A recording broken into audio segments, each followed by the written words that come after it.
So next industry is aluminum industries. So then aluminum industries. First aluminum industry in India, first aluminum industry in India, which was established in 1937. So దేశంలోనే మొట్టమొదటి aluminium ఇండస్ట్రీని మనం 1937లో establish చేసాం. ఎక్కడ establish చేసాం? West బెంగాల్లో అసన్సోల్ అనే ప్రాంతం, జాయక్ నగర్, ఇండాల్కో ఇండియన్ అల్యూమినియం కంపెనీని ఎస్టాబ్లిష్ చేసాం. సో ఇది మనకి దేశంలో ఫస్ట్ది.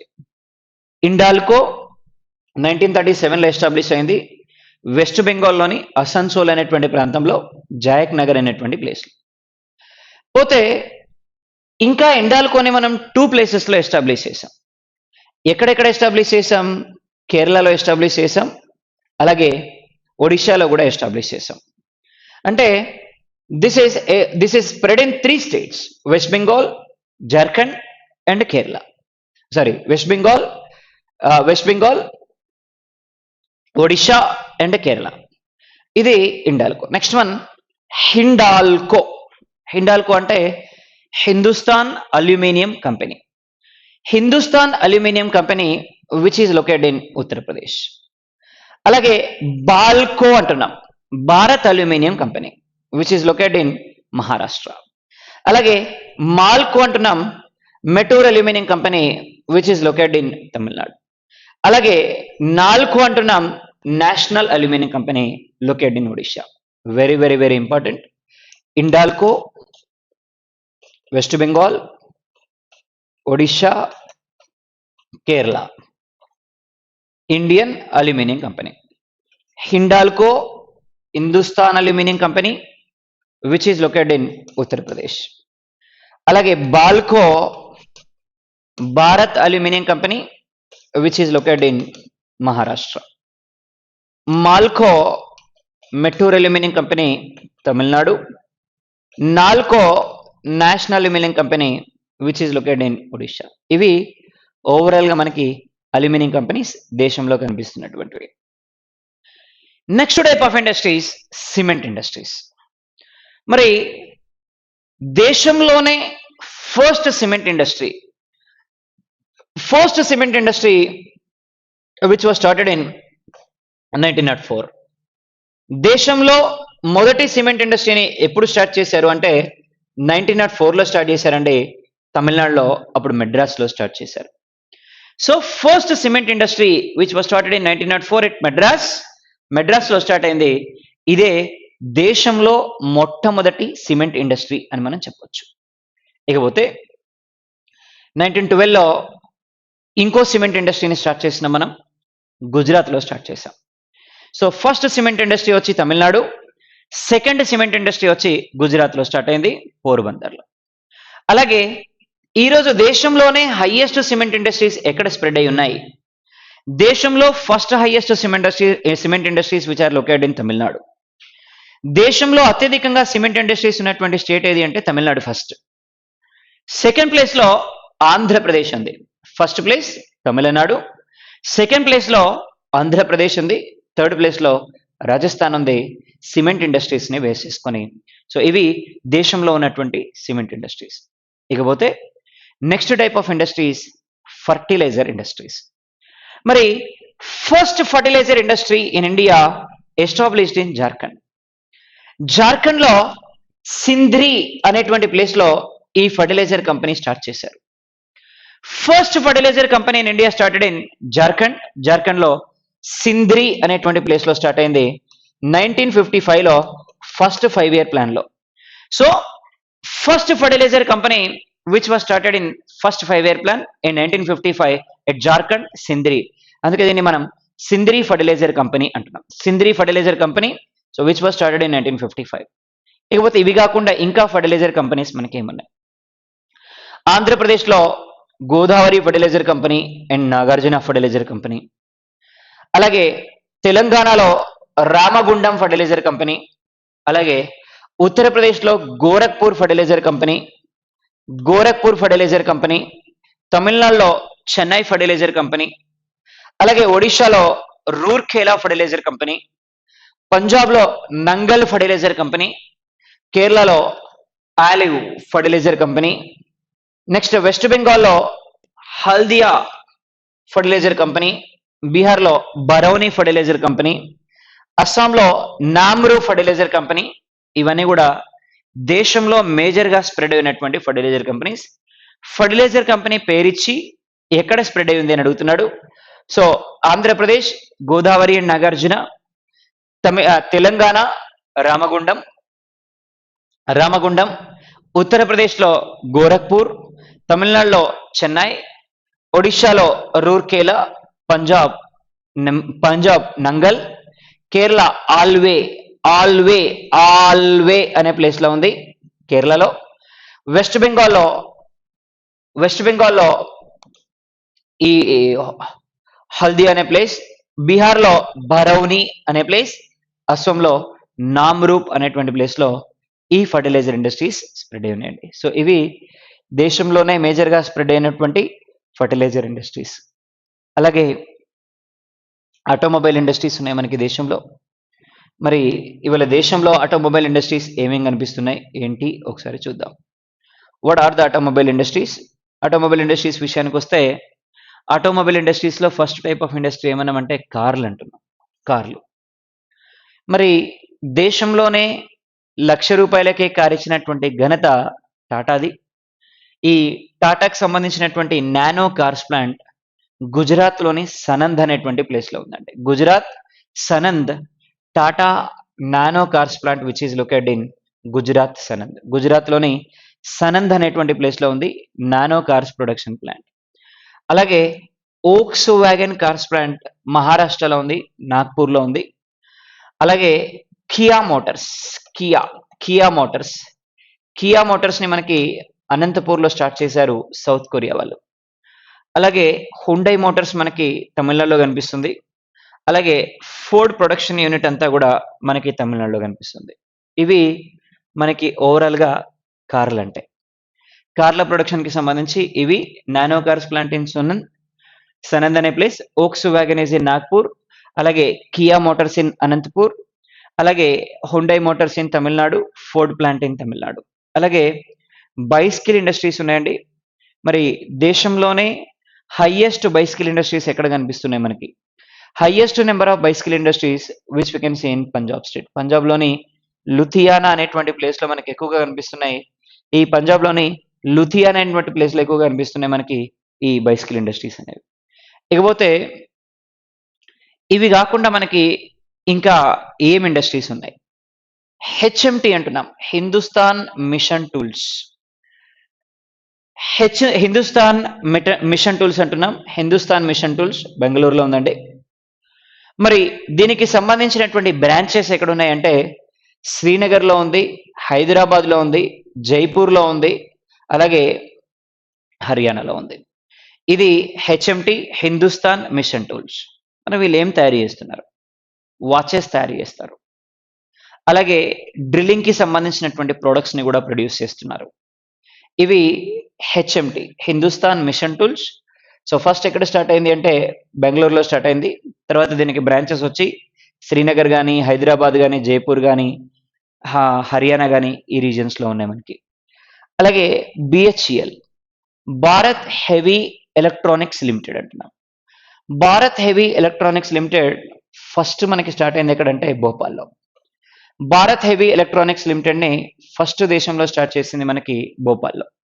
దీనికి యూనిట్స్ ఎక్కడెక్కడ ఉన్నాయంటే జగదీష్పూర్లో ఉంది ఉత్తరప్రదేశ్, హరిద్వార్లో ఉంది ఉత్తరప్రదేశ్, తిరుచునాపల్లి తమిళనాడులో ఉంది, అలాగే బెంగళూరులో ఉంది కర్ణాటకలో, హైదరాబాద్లో ఉంది తెలంగాణలో, అలాగే రాణిపేట్లో ఉంది తమిళనాడులో, వైజాగ్లో ఉంది ఆంధ్రప్రదేశ్లో. ఇవి బిహెచ్ఎల్కి సంబంధించినటువంటి units. Bharat heavy electronics limited అంటున్నాం. సో ఇది మేజర్గా ఎక్కడ ఉంది అంటే ఫస్ట్ ఎక్కడ స్టార్ట్ అయింది అంటే భోపాల్లో స్టార్ట్ అయింది. యూనిట్స్ వచ్చి ఉత్తరప్రదేశ్లో 2 ఉన్నాయి, తమిళనాడులో 1 ఉంది, కర్ణాటకలో 1, తమిళనాడులో 2 ఉన్నాయి, హైదరాబాద్లో 1 ఉంది, తెలంగాణలో 1 ఉంది. సో ఇవి ఓవరాల్గా మనకి ఈ బిహెచ్ఎల్కి సంబంధించి. లేకపోతే HAL, Hindustan aeronautics limited. So ఏవియేషన్కి సంబంధించినటువంటి ఎక్విప్మెంట్స్ని కానీ సో ఇవన్నీ ప్రొడ్యూస్ చేస్తూ ఉంటారు ఈ హెచ్ఏఎల్లో. మరి దీనికి సంబంధించినటువంటి బ్రాంచెస్ ఎక్కడ ఉన్నాయంటే మనకి నాసిక్ మహారాష్ట్రలో ఉంది, అలాగే కోరాపుట్లో ఉంది ఒడిశాలో, అలాగే హైదరాబాద్లో ఉంది తెలంగాణలో. ఇవి ఇంకా కాకుండా లక్నో ఉత్తరప్రదేశ్లో ఉంది, కాన్పూర్ యూపీలో ఉంది, బెంగళూరు కర్ణాటకలో ఉన్నాయి. ఇవి మనకి హిందుస్థాన్ ఏరోనాటిక్స్ లిమిటెడ్స్కి సంబంధించినటువంటి యూనిట్స్. ఎక్కడెక్కడ ఉన్నాయి బ్రాంచెస్ అంటే నాసిక్ మహారాష్ట్ర, కోరాపుట్లో ఉంది ఒడిశాలో, హైదరాబాద్లో ఉంది తెలంగాణ స్టేట్లో, అలాగే లక్నో ఉత్తరప్రదేశ్లో ఉంది, అలాగే కాన్పూర్లో ఉంది ఉత్తరప్రదేశ్లో, బెంగళూరు కర్ణాటకలో ఉంది. ఇవి మనకి మొత్తం మీద యూనిట్స్ అండి. పోతే బెల్, భారత్ ఎలక్ట్రానిక్స్ లిమిటెడ్. మరి 1954లో దీన్ని బెంగళూరులో స్టార్ట్ చేశారండి 1954లో. మరి దీనికి సంబంధించినటువంటి యూనిట్స్ ఎక్కడెక్కడ ఉన్నాయంటే బెంగళూరు కర్ణాటకలో ఉంది, అలాగే పూణే చెన్నై, అలాగే హైదరాబాద్ తెలంగాణ. ఇవి మనకి ఓవరాల్గా మనకి యూనిట్స్ అంటున్నాం దీనికి సంబంధించి. పోతే IDPL, Indian drugs and pharmaceutical limited. So Indian drugs and pharmaceutical లిమిటెడ్ని యాక్చువల్గా 1976లో తెలంగాణలో స్టార్ట్ చేశారు. ఎందుకంటే ముందే మనకి ఇది రిషికేష్లో స్టార్ట్ అయింది, Uttarakhand. Indian drugs and pharmaceutical limited, దీని యూనిట్స్ వచ్చి రిషికేష్ ఉత్తరాఖండ్లో ఉన్నాయి, గుర్గావ్ హర్యానాలో ఉంది, అలాగే హైదరాబాద్లో ఉంది తెలంగాణలో, అలాగే ముజాఫర్పూర్లో ఉంది బీహార్, అలాగే చెన్నైలో ఉంది తమిళనాడులో. ఇవి ఓవరాల్గా మనకి ఈ ఐడిపిఎల్కి సంబంధించి Indian drugs and pharmaceutical limited. ఇక్కడ ఫార్మాసిటికల్కి సంబంధించినటువంటి గూడ్స్ని ప్రొడ్యూస్ చేస్తున్నారు. సో బల్క్ డ్రగ్స్ని కూడా ప్రొడ్యూస్ చేస్తున్నారు ఇక్కడ. ఇవాళ హైదరాబాద్ని మనం bulk drug capital of India అంటున్నాం. సో అంటే ఎక్కువగా ఈ మెడిసిన్స్కి కావాల్సినటువంటి ప్రొడక్ట్స్ అన్నింటిని కూడా ప్రొడ్యూస్ చేస్తున్నారు ఐడిపిఎల్. అలాగే మరి దేశంలో ఉన్నటువంటి ఇండస్ట్రీస్ని ఎలా డివైడ్ చేస్తున్నాం మనం? మరి దేశంలో ఉండేటువంటి ఇండస్ట్రీస్ని మనం ఎలా డివైడ్ చేస్తున్నాం? ఇవాళ ఇండస్ట్రియల్ సెక్టార్కి గవర్నమెంట్ ఎలాంటి కోఆపరేషన్స్ని ప్రొవైడ్ చేస్తుంది చూద్దాం ఒకసారి. టోటల్ ఇండస్ట్రీస్ని అలాగే సర్వీస్ సెక్టార్లో ఉన్నటువంటి ఇండస్ట్రీస్ని 2 పార్ట్స్గా డివైడ్ చేశాం. సో ఇవాళ మనకి ఇండస్ట్రీస్ని ఎంకరేజ్ చేయడం కోసం, to encourage industries in India, encourage చేయడం కోసం ఇండస్ట్రీస్ని మనకి యాక్చువల్గా 1976లో డిస్ట్రిక్ట్ ఇండస్ట్రియల్ సెంటర్స్ అనేటువంటి స్కీమ్ స్టార్ట్ అయింది. మరి ఏం చేస్తారు డిస్ట్రిక్ట్ ఇండస్ట్రియల్ సెంటర్స్ని బేస్ చేసుకుని అంటే each and every district must be maintain 1 industrial area. అంటే ఆ ఏరియాలో ఖచ్చితంగా కొంత భూమిని దేనికి వదిలేయాలి? ఇండస్ట్రియల్ ల్యాండ్కి వదిలేయాలి. డెఫినెట్గా అది ఏముండాలి? రెసిడెన్షియల్ ఏరియాకి మినిమం 10 కిలోమీటర్స్ డిస్టెన్స్లో ఉండాలి. డిస్ట్రిక్ట్ ఇండస్ట్రియల్ సెంటర్స్ని అనౌన్స్ చేశారు. అప్పుడే. ఆ తర్వాత కాలంలో ఆ పర్టికులర్ స్టేట్కి సంబంధించి ఆంధ్రప్రదేశ్ అయితే ఆంధ్రప్రదేశ్ ఇండస్ట్రియల్ ఇన్ఫ్రాస్ట్రక్చర్ సెంటర్స్ని స్టార్ట్ చేయడం జరిగింది. అలాగే దీని తర్వాత కాలంలో మనకి సెజులు స్టార్ట్ అయ్యాయి, స్పెషల్ ఎకనామిక్ జోన్స్ అంటున్నాం. సో యాక్చువల్గా సెజులు ఎప్పుడు స్టార్ట్ అయినాయి మనకి ఇండియాలో అంటే 2000లో స్టార్ట్ అయినాయి. వరల్డ్లోనే first country which was started SEZ in 1985 China. So వరల్డ్లోనే సెజ్లని స్టార్ట్ చేసినటువంటి ఫస్ట్ కంట్రీ ఏది అంటే చైనా. 1985లోనే స్పెషల్ ఎకనామిక్ జోన్స్ని స్టార్ట్ చేయడం జరిగింది. మరి సెజ్లకు సంబంధించినటువంటి యాక్ట్ మనకి 2005లో వచ్చింది. మరి ఈ సెజ్లకు సంబంధించి ఈరోజు దేశంలో అత్యధికంగా సెజ్లు ఉన్నటువంటి స్టేట్ ఏది అంటే Tamil Nadu. So highest number of SEZ in India located in Tamil Nadu state. మరి తర్వాత కాలంలో ఈ ఎంఎస్ఎంఈస్ని ఎంకరేజ్ చేయడం కోసం మైక్రో స్మాల్ మీడియం ఎంటర్ప్రైజెస్, ఈ మైక్రో స్మాల్ మీడియం ఎంటర్ప్రైజెస్ని ఎంకరేజ్ చేయడం కోసం దేశంలో 2006లో ఎంఎస్ఎంఈ యాక్ట్ తీసుకురావడం జరిగింది. ఎంఎస్ఎంఈ యాక్ట్ తీసుకొచ్చారు ఈ మైక్రో స్మాల్ మీడియం ఎంటర్ప్రైజెస్. మరి వీటిని బేస్ చేసుకొని ఇండస్ట్రియల్ సెగ్రిగేషన్ ఎలా జరిగింది? So total industries which are divided into 5 types: micro industries, small scale industries, medium scale industries, large scale industries and mega industries. So ఇవి ఓవరాల్గా మనకి industries: micro, small, medium, large and mega. మరి వీటిని industrial లెవెల్లో తీసుకుంటున్నాం, at the same time service సెక్టర్లో తీసుకుంటున్నాం. మరి అకార్డింగ్ టు 2006 ఎంఎస్ఎంఈ యాక్ట్ని బేస్ చేసుకొని ఎలా ఇండస్ట్రీస్ని డివైడ్ చేసినామంటే, మైక్రో ఇండస్ట్రీస్ అంటే investment should not be exceed 25 lakhs. Investment అనేది ఎంతకు పెరగొద్దు? 25 lakhs కంటే ఎక్కువ పెరగొద్దు. మోర్ దెన్ 25 lakhs ఉండొద్దు. So 25 lakhs less than 25 lakhs ఇండస్ట్రీస్ని కనుక ఇన్వెస్ట్ చేస్తే వాటిని మైక్రో ఇండస్ట్రీస్ అంటున్నాం. అలాగే స్మాల్ స్కేల్ ఇండస్ట్రీస్ అంటున్నాం. ఏమున్నాయి స్మాల్ స్కేల్ ఇండస్ట్రీస్ అంటే 25 lakhs నుంచి 5 crores వరకు ఇన్వెస్ట్ చేయాలి. 5 crores వరకు ఇన్వెస్ట్ చేసినటువంటి ఇండస్ట్రీస్ని మనం ఏమంటున్నామంటే స్మాల్ స్కేల్ ఇండస్ట్రీస్ అంటున్నాం. అలాగే మీడియం స్కేల్ ఇండస్ట్రీస్ అంటే 5 crores నుంచి 10 crores వరకు ఇన్వెస్ట్ చేయగలగాలి. అలాంటి ఇండస్ట్రీస్ని మనం మీడియం స్కేల్ ఇండస్ట్రీస్ అంటున్నాం. అలాగే లార్జ్ స్కేల్ ఇండస్ట్రీస్ అంటే 10 crores నుంచి 100 crores వరకు ఇన్వెస్ట్ చేయగలగాలి. వాటిని మనం లార్జ్ స్కేల్ ఇండస్ట్రీస్ అంటున్నాం. అలాగే ఈ మెగా ఇండస్ట్రీస్ అంటే 200 crores వరకు ఇన్వెస్ట్ చేయాలి లేదా మోర్ దెన్ 200 crores వరకు ఇన్వెస్ట్ చేయొచ్చు. అలాగే అట్లీస్ట్ ఎంప్లాయ్మెంట్ 1000 మెంబర్స్కి ప్రొవైడ్ చేయాలి. అట్లాంటి ఇండస్ట్రీస్ని మనం మెగా ఇండస్ట్రీస్ అంటున్నాం. సో ఇవి ఓవరాల్గా మనకి ఇండస్ట్రీస్ అంటే. సో ఏమేమి ఉన్నాయి ఇండస్ట్రీస్ అంటే మైక్రో ఇండస్ట్రీస్, అలాగే small scale industries, medium scale industries, large scale industries, mega scale industries అంటున్నాం. అదే ఇండస్ట్రియల్ లెవెల్లో అయితే 25 lakhs వరకు ఇన్వెస్ట్మెంట్ చేసినటువంటి 25 lakhs వరకు ఇన్వెస్ట్మెంట్ ఉన్నటువంటి ఇండస్ట్రీస్ అన్నిటిని కూడా మనం ఏమంటున్నాం మైక్రో ఇండస్ట్రీస్ అంటున్నాం. అలాగే 5 crores వరకు ఇన్వెస్ట్మెంట్ ఉన్న ఇండస్ట్రీస్ అన్నింటినీ మనం ఏమనాలి స్మాల్ స్కేల్ ఇండస్ట్రీస్ అనాలి. అలాగే 10 crores వరకు ఇన్వెస్ట్మెంట్ ఉన్నటువంటి ఇండస్ట్రీస్ అన్నింటినీ మనం ఏమంటున్నాం మీడియం స్కేల్ ఇండస్ట్రీస్ అంటున్నాం. అలాగే 100 crores వరకు ఇన్వెస్ట్మెంట్ ఉన్నటువంటి ఇండస్ట్రీస్ అన్నింటినీ మనం ఏమనాలి లార్జ్ స్కేల్ అనాలి. అలాగే 200 crores ఇన్వెస్ట్మెంట్ ఉండి అట్లీస్ట్ 1000 మెంబర్స్కి ఎంప్లాయ్మెంట్ జనరేట్ చేస్తే ఆ ఇండస్ట్రీస్ని మనం మెగా స్కేల్ ఇండస్ట్రీస్ అంటున్నాం. అలాగే మైక్రో ఇండస్ట్రీస్ సర్వీస్ సెక్టార్ లెవెల్లో కనుక మనం కంపేర్ చేస్తే మైక్రో ఇండస్ట్రీస్ని సర్వీస్ సెక్టార్ లెవెల్లో మనం కంపేర్ చేస్తే ఇక్కడ కేవలం 10 lakhs వరకు ఇన్వెస్ట్మెంట్ ఉన్నటువంటి ఇండస్ట్రీస్ని మనం ఏమంటామంటే మైక్రో ఇండస్ట్రీస్ అంటాం. అలాగే స్మాల్ స్కేల్ ఇండస్ట్రీస్ అంటే 2 crores వరకు ఇన్వెస్ట్మెంట్ ఉండాలి. అలాగే ఇక్కడ 5 crores వరకు ఇన్వెస్ట్మెంట్ ఉండాలి. ఇక్కడ మనకి 10 crores వరకు ఇన్వెస్ట్మెంట్ ఉండాలి. ఇక్కడ 50 crores వరకు ఇన్వెస్ట్మెంట్ ఉండాలి.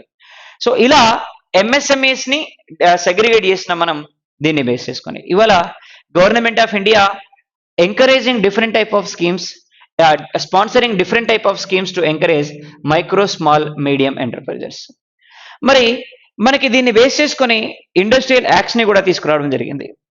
మరి ఏం తీసుకొచ్చారు అంటే దేశంలోనే ఫస్ట్ ఇండస్ట్రియల్ పాలసీని 1949లో అనౌన్స్ చేశారు, 1948లో అనౌన్స్ చేశారు, 1948 ఏప్రిల్ అనౌన్స్ చేశారు. దీన్ని బేస్ చేసుకొని మరి ఎవరు అనౌన్స్ చేశారు? ఆ రోజు ఉన్నటువంటి industrial minister mister Mukherjee announce చేశారు. Trade and commerce minister mister Mukherjee announce చేశారు. మరి దీన్ని బేస్ చేసుకొని ఆ రోజు ఇండస్ట్రీస్ని ఎలా సెగ్రిగేట్ చేశారు అంటే industries which are established by the government sector. Government సెక్టార్లో పనిచేసేటువంటి ఇండస్ట్రీస్ అన్నారు నెంబర్ 1. నెంబర్ 2 ఏమన్నారు? Industries which are worked by under government sector అన్నారు. అంటే గవర్నమెంట్ హ్యాండ్ ఓవర్ లో పనిచేసేటువంటి ఇండస్ట్రీస్ అన్నారు నెంబర్ 2. సో ఫస్ట్ వన్ ఏమన్నాం? Completely established by the government sector, government industries అన్నాం. సెకండ్ వన్ ఏమన్నాం అంటే industries established undertaken by the government sector అన్నాం. ఇకపోతే థర్డ్ వన్ ఏమన్నామంటే థర్డ్ వన్ ఏమన్నా అంటే ప్రైవేట్ ఇండస్ట్రీస్ అన్నాం. నెక్స్ట్ వన్ ఏమన్నామంటే అదర్ ఇండస్ట్రీస్ అంటున్నాం. సో ఇట్లా total industries which are divided into 4 types according to the first industrial policy which was announced in 1948. So 1948 April announce చేశారు, announced by Mr. Mukherjee to increase public and private partnership. అందుకనే దీన్ని మనం ఏమన్నాం? Mixed industrial policy అన్నాం. So దేశంలోనే మొట్టమొదటి mixed industrial పాలసీని announce చేసినటువంటి year ఏది అంటే 1949. దేశంలో మొట్టమొదటి మిక్స్డ్ ఇండస్ట్రియల్ పాలసీని అనౌన్స్ చేయడం జరిగింది. అంటే 1948-49 నుంచే దేశంలో మనకి మిక్స్డ్ ఇండస్ట్రీస్ అనేటువంటి కాన్సెప్ట్ డెవలప్ అయింది. So the concept of mixed industries which was announced in 1949. So 1949 నుంచి మనం మిక్స్డ్ ఇండస్ట్రియల్ పాలసీని అనౌన్స్ చేయడం జరిగింది. టోటల్ ఇండస్ట్రీస్ మనం 4 parts గా డివైడ్ చేసాం. Government industries, undertaken by the government industries, private industries and other industries. So total number of industries which are permitted for government sector 17 type of industries. ఈ 17 type of industries complete గా ఏమై ఉండాలి అంటే government industries అయ్యి ఉండాలి. ఈ government industries మాత్రమే establish చేయాలి ఇందులో. సో మరి ఏమేమి ఎస్టాబ్లిష్ చేయాలి? రైల్వేస్ కానీ, ఫార్మాసిటికల్ ఇండస్ట్రీస్ కానీ, న్యూక్లియర్ కానీ, డిఫెన్స్ కానీ, సో ఇట్లాంటివి 17 టైప్ ఆఫ్ ఇండస్ట్రీస్ ఉన్నాయి. ఈ 17 టైప్ ఆఫ్ ఇండస్ట్రీస్ అన్నిటిని కూడా దేని కింద ఎస్టాబ్లిష్ చేయాలి అంటే గవర్నమెంట్ సెక్టార్ ఎస్టాబ్లిష్ చేయాలి, గవర్నమెంట్ కిందే పనిచేయాలి ఈ ఇండస్ట్రీస్ అన్ని. మరి దీన్ని బేస్ చేసుకొని ఆ రోజు దేని ప్రియారిటీ పెరిగింది? గవర్నమెంట్ ప్రియారిటీ ర్యాపిడ్లీ ఇంక్రీజ్డ్ దాన్ ప్రైవేట్ సెక్టార్. గవర్నమెంట్ సెక్టార్ యొక్క రోల్ ప్రైవేట్ సెక్టార్ కంటే బాగా పెరిగిపోయింది. సో దీంతో అనుకున్న స్థాయిలో మనం సక్సెస్ అవ్వలేదు దీన్ని బేస్ చేసుకొని. మరి again one more industrial policy which was announced in 1956. 1956 లో ఇంకో ఇండస్ట్రియల్ పాలసీని అనౌన్స్ చేశాం మనం. 1956 ఏప్రిల్లో అనౌన్స్ చేశాం. సో ఆ రోజు ఉన్నటువంటి ఇండస్ట్రియల్ మినిస్ట్రీ అనౌన్స్ చేసింది ఈ ఇండస్ట్రియల్ పాలసీని మనకి 1956 లో. 1956 లో అనౌన్స్ చేశాం. 1956 లో అనౌన్స్ చేశాం మనం. సో 1956 ఇండస్ట్రియల్ పాలసీ అంటున్నాం. సో 1956 ఇండస్ట్రియల్ పాలసీ 1956 ఏప్రిల్లో అనౌన్స్ చేయడం జరిగింది ఆ రోజు ఉన్నటువంటి ఇండస్ట్రియల్ మినిస్ట్రీ.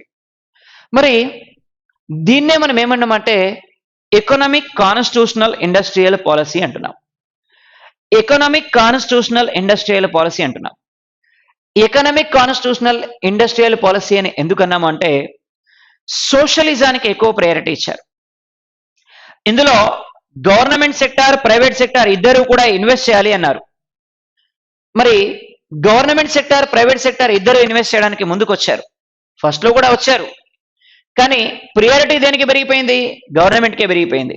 కానీ సెకండ్ లో కూడా అనౌన్స్ చేసిన మనం 56 లో సెకండ్ ఇండస్ట్రియల్ పాలసీని బేస్ చేసుకొని according to the second industrial policy మనకి దీన్ని ఏమన్నాం? ఎకనామిక్ కాన్స్టిట్యూషనల్ ఇండస్ట్రియల్ పాలసీ అని పిలుస్తున్నాం. మరి ఇందులో total industries which are divided into 3 types. మొత్తం ఇండస్ట్రీస్ ని మనం 3 భాగాలుగా డివైడ్ చేస్తున్నాం. Total industries which are divided into 3 types. Totally industries ని మనం 3 టైప్స్ గా డివైడ్ చేస్తున్నాం. ఎలా డివైడ్ చేస్తున్నామంటే number 1 industries which are established by the government sector. దేశంలో గవర్నమెంట్ సెక్టారే ఎస్టాబ్లిష్ చేసేటువంటి ఇండస్ట్రీస్ నెంబర్ 1. నెంబర్ 2 ఏమన్నామంటే undertaken by the government sector అంటున్నాం. Undertaken by the government sector అన్నాం. Number 2 undertaken by the government sector. ఇకపోతే number 3 private industries and other industries. Private industries and other industries అన్నాం. మరి government sector లో 18 type of industries ని establish చేయొచ్చు. Actual గా first లో 18 అన్నారు, తర్వాత దీని నెంబర్ ని 17 కి డిక్రీజ్ చేశారు. యాక్చువల్ గా ఫస్ట్ 17 అనుకున్నారు, కానీ ఇది తర్వాత కాస్త ఏమైందంటే 18 అయింది. ఈ 18 కాస్త సెకండ్ కి వచ్చేసరికి ఏమైందంటే 17 అయింది. మరి under taken by the government ఏముండాలి? 12 టైప్ ఆఫ్ ఇండస్ట్రీస్ ఉండాలి. మిగతావి ప్రైవేట్ వాళ్ళు స్టార్ట్ చేసుకోవచ్చు. మరి దీంట్లో కూడా ఎవరి ప్రియారిటీ పెరిగింది? Government priority rapidly increased than private sector. Private కంటే ఎవరి ప్రియారిటీ ఎక్కువైపోయింది అంటే గవర్నమెంట్ ప్రియారిటీ ఎక్కువైపోయింది ఈ ఇండస్ట్రియల్ పాలసీని బేస్ చేసుకుని. అంటే second industrial policy which was announced in 1956. According to this industrial policy total industries which are divided into 3 parts. 3 భాగాలుగా డివైడ్ చేస్తున్నాం మొత్తం ఇండస్ట్రీస్ ని మనం. గవర్నమెంట్ ఇండస్ట్రీస్ అన్నాం, undertaken by the government industries అన్నాం, ప్రైవేట్ ఇండస్ట్రీస్ అన్నాం. అలాగే highest priority government కే పెరిగిపోయింది ప్రైవేట్ కంటే కూడా. So government priority rapidly increased than private sector. ఇవి 1956 లో మనం అనౌన్స్ చేసినటువంటి ఇండస్ట్రీస్ అండి ఓవరాల్ గా. సో 1956 లో మనం ఇన్వెస్ట్ చేసినటువంటి ఇండస్ట్రీస్ ఇవి మనకి సెకండ్ ఇండస్ట్రియల్ పాలసీ. ఇకపోతే next type of industrial policy మనకి 1966 లో అనౌన్స్ చేశారు ఇన్ ద పీరియడ్ ఆఫ్ శ్రీమతి ఇందిరా గాంధీ. మరి 1966 ఇండస్ట్రియల్ పాలసీని బేస్ చేసుకొని మనకి ఏమేమి చేంజెస్ జరిగినాయి? there are drastic changes we can see according to 1966 industrial policy. 1966 industrial పాలసీని బేస్ చేసుకొని దేశంలో చాలా మార్పులు జరిగాయి. ఏం జరిగినాయి అంటే దేశంలో ఇన్ 1966 లో to change the structure of industries Dutt committee appoint చేశారు. Dutt committee which is appointed by Shrimati Indira Gandhi. మరి Dutt recommended to introduce MRTP in 1969. To control monopolism of industries MRTP అనేటువంటి యాక్ట్ అని తీసుకొచ్చారు. Monopoly restricted trade policy act which was introduced in 1969. 1970 నుంచి MRTP అమలైంది. So MRTP which is implemented from 1970 onwards, but act వచ్చింది మాత్రం 1969లో monopoly restricted trade policy అంటున్నాం. మరి దీని ప్రకారం ఏం చేయాలి? ఎవరైతే ఇండస్ట్రీస్ని ఎస్టాబ్లిష్ చేయాలనుకున్నారో ఇండస్ట్రీస్ని ఎస్టాబ్లిష్ చేసే వాళ్ళు వీళ్ళకి మ్యాక్సిమం ఎంత అంటే 20 crores ఆఫ్ రూపీస్, ఇండస్ట్రియల్ సెక్టార్లో అయితే 5 crores of rupees maximum individual అయితే ఉండాలి, అంతకంటే ఎక్కువ ఉండడానికి వీల్లేదు అని చెప్తున్నారు. ఇది MRTP, monopoly restricted trade policy. Monopoly restricted trade policy which is implemented from 1970, which was introduced in 1966. అలాగే 1977లో one more industrial policy announced by the Janata government. 1977లో ఇంకో ఇండస్ట్రియల్ పాలసీని అనౌన్స్ చేశారు, జనతా గవర్నమెంట్ అనౌన్స్ చేసింది. మొరార్జీ దేశాయ్ గవర్నమెంట్ అనౌన్స్ చేసింది ఈ industrial పాలసీని. మరి వీళ్ళు దేనికి ఎక్కువగా ప్రియారిటీ ఇచ్చారు అంటే మైక్రో అండ్ స్మాల్ స్కేల్ ఇండస్ట్రీస్కి ఎక్కువగా ప్రయారిటీ ఇచ్చారు, కాటేజ్ ఇండస్ట్రీస్కి ఎక్కువగా ప్రయారిటీ ఇచ్చారు. మరి గాంధీ మోడల్ని ఫాలో అయినటువంటి జనతా గవర్నమెంట్ ఎక్కువగా మైక్రో స్మాల్ స్కేల్ ఇండస్ట్రీస్కి ప్రయారిటీ ఇవ్వడం జరిగింది. మరి దీన్ని బేస్ చేసుకొని ఈ 1977 ఇండస్ట్రియల్ పాలసీస్ని బేస్ చేసుకొని ఫస్ట్ టైం టైనీ ఇండస్ట్రీ అనేటువంటి కాన్సెప్ట్ వచ్చింది. The concept tiny industries introduced in India. Then what are tiny industries? Maximum investments of these industries should not be exceed 1 lakh rupees.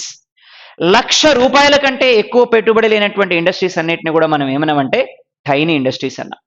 The concept of tiny industries which was introduced according to this act.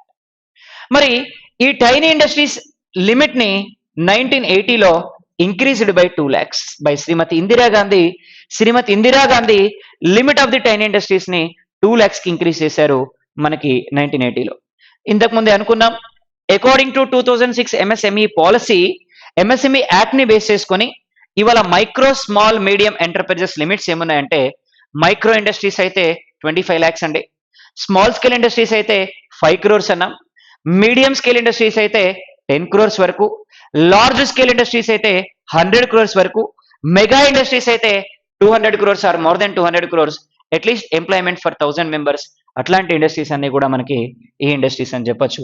1980లో 2 lakhs కి increase చేశారు from 1 lakh the limit of tiny industries. అంటే Janata government major గా దేనికి importance ఇచ్చింది? Tiny industries కి priority ఇచ్చింది, cottage industries కి priority ఇచ్చింది. Then what is the definition of cottage industries? What exactly cottage industries are? ఏంటివి మరి మనకి కాటేజ్ ఇండస్ట్రీస్ అంటే? ఎలా డివైడ్ చేస్తున్నాం కాటేజ్ ఇండస్ట్రీస్ ని అంటే? ఏంటి కాటేజ్ ఇండస్ట్రీస్ అంటే ఈ ఇండస్ట్రీలో 1 lakh కంటే ఎక్కువ ఇన్వెస్ట్మెంట్ ఉండొద్దు, 1,00,000 రూపాయల కంటే ఎక్కువ ఇన్వెస్ట్మెంట్ లేనటువంటి ఇండస్ట్రీస్ అన్ని కూడా cottage industries. Number 1, these industries should not B depends on electricity. ఈ ఇండస్ట్రీస్ దేని మీద బేస్ అవ్వద్దు? ఎలక్ట్రిసిటీ మీద బేస్ అవ్వద్దు. 1,00,000 కంటే ఎక్కువ ఇన్వెస్ట్మెంట్ ఉండొద్దు. మరి దీంట్లో ఎవరు పనిచేయాలి? ఒకే ఫ్యామిలీకి చెందినటువంటి మెంబర్స్ పనిచేయాలి. These people must be the same family. Maximum ఎంతమంది పనిచేయాలి? 10 members పనిచేయాలి. 10 మంది కంటే ఎక్కువ పనిచేయొద్దు. ఈ 10 members ఎవరై ఉండాలి? సేమ్ ఫ్యామిలీ వాళ్ళై ఉండాలి. It should not be based on electricity మీద బేస్ అవ్వద్దు. సో ఇట్లాంటి ఇండస్ట్రీస్ అన్నిటిని కూడా మనం ఏమంటున్నామంటే ఈ కాటేజ్ ఇండస్ట్రీస్ అంటున్నాం. The concept of cottage industries which is developed in the period of 1977 in the period of Janata government, Morarji Desai government కాలంలోనే ఇవన్నీ డెవలప్ అయినాయి అని మనం చెప్పొచ్చు. ఇకపోతే in 1985 Rajiv Gandhi government announced one more industrial policy.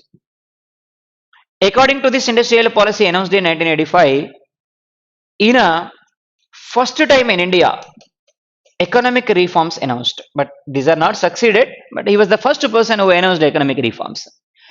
Economic reforms announced చేశారు. Before 1991 India followed closed economic system. Closed economic system ని follow అయింది. అంటే there is no exports and imports, neither exports nor imports in India before 1991.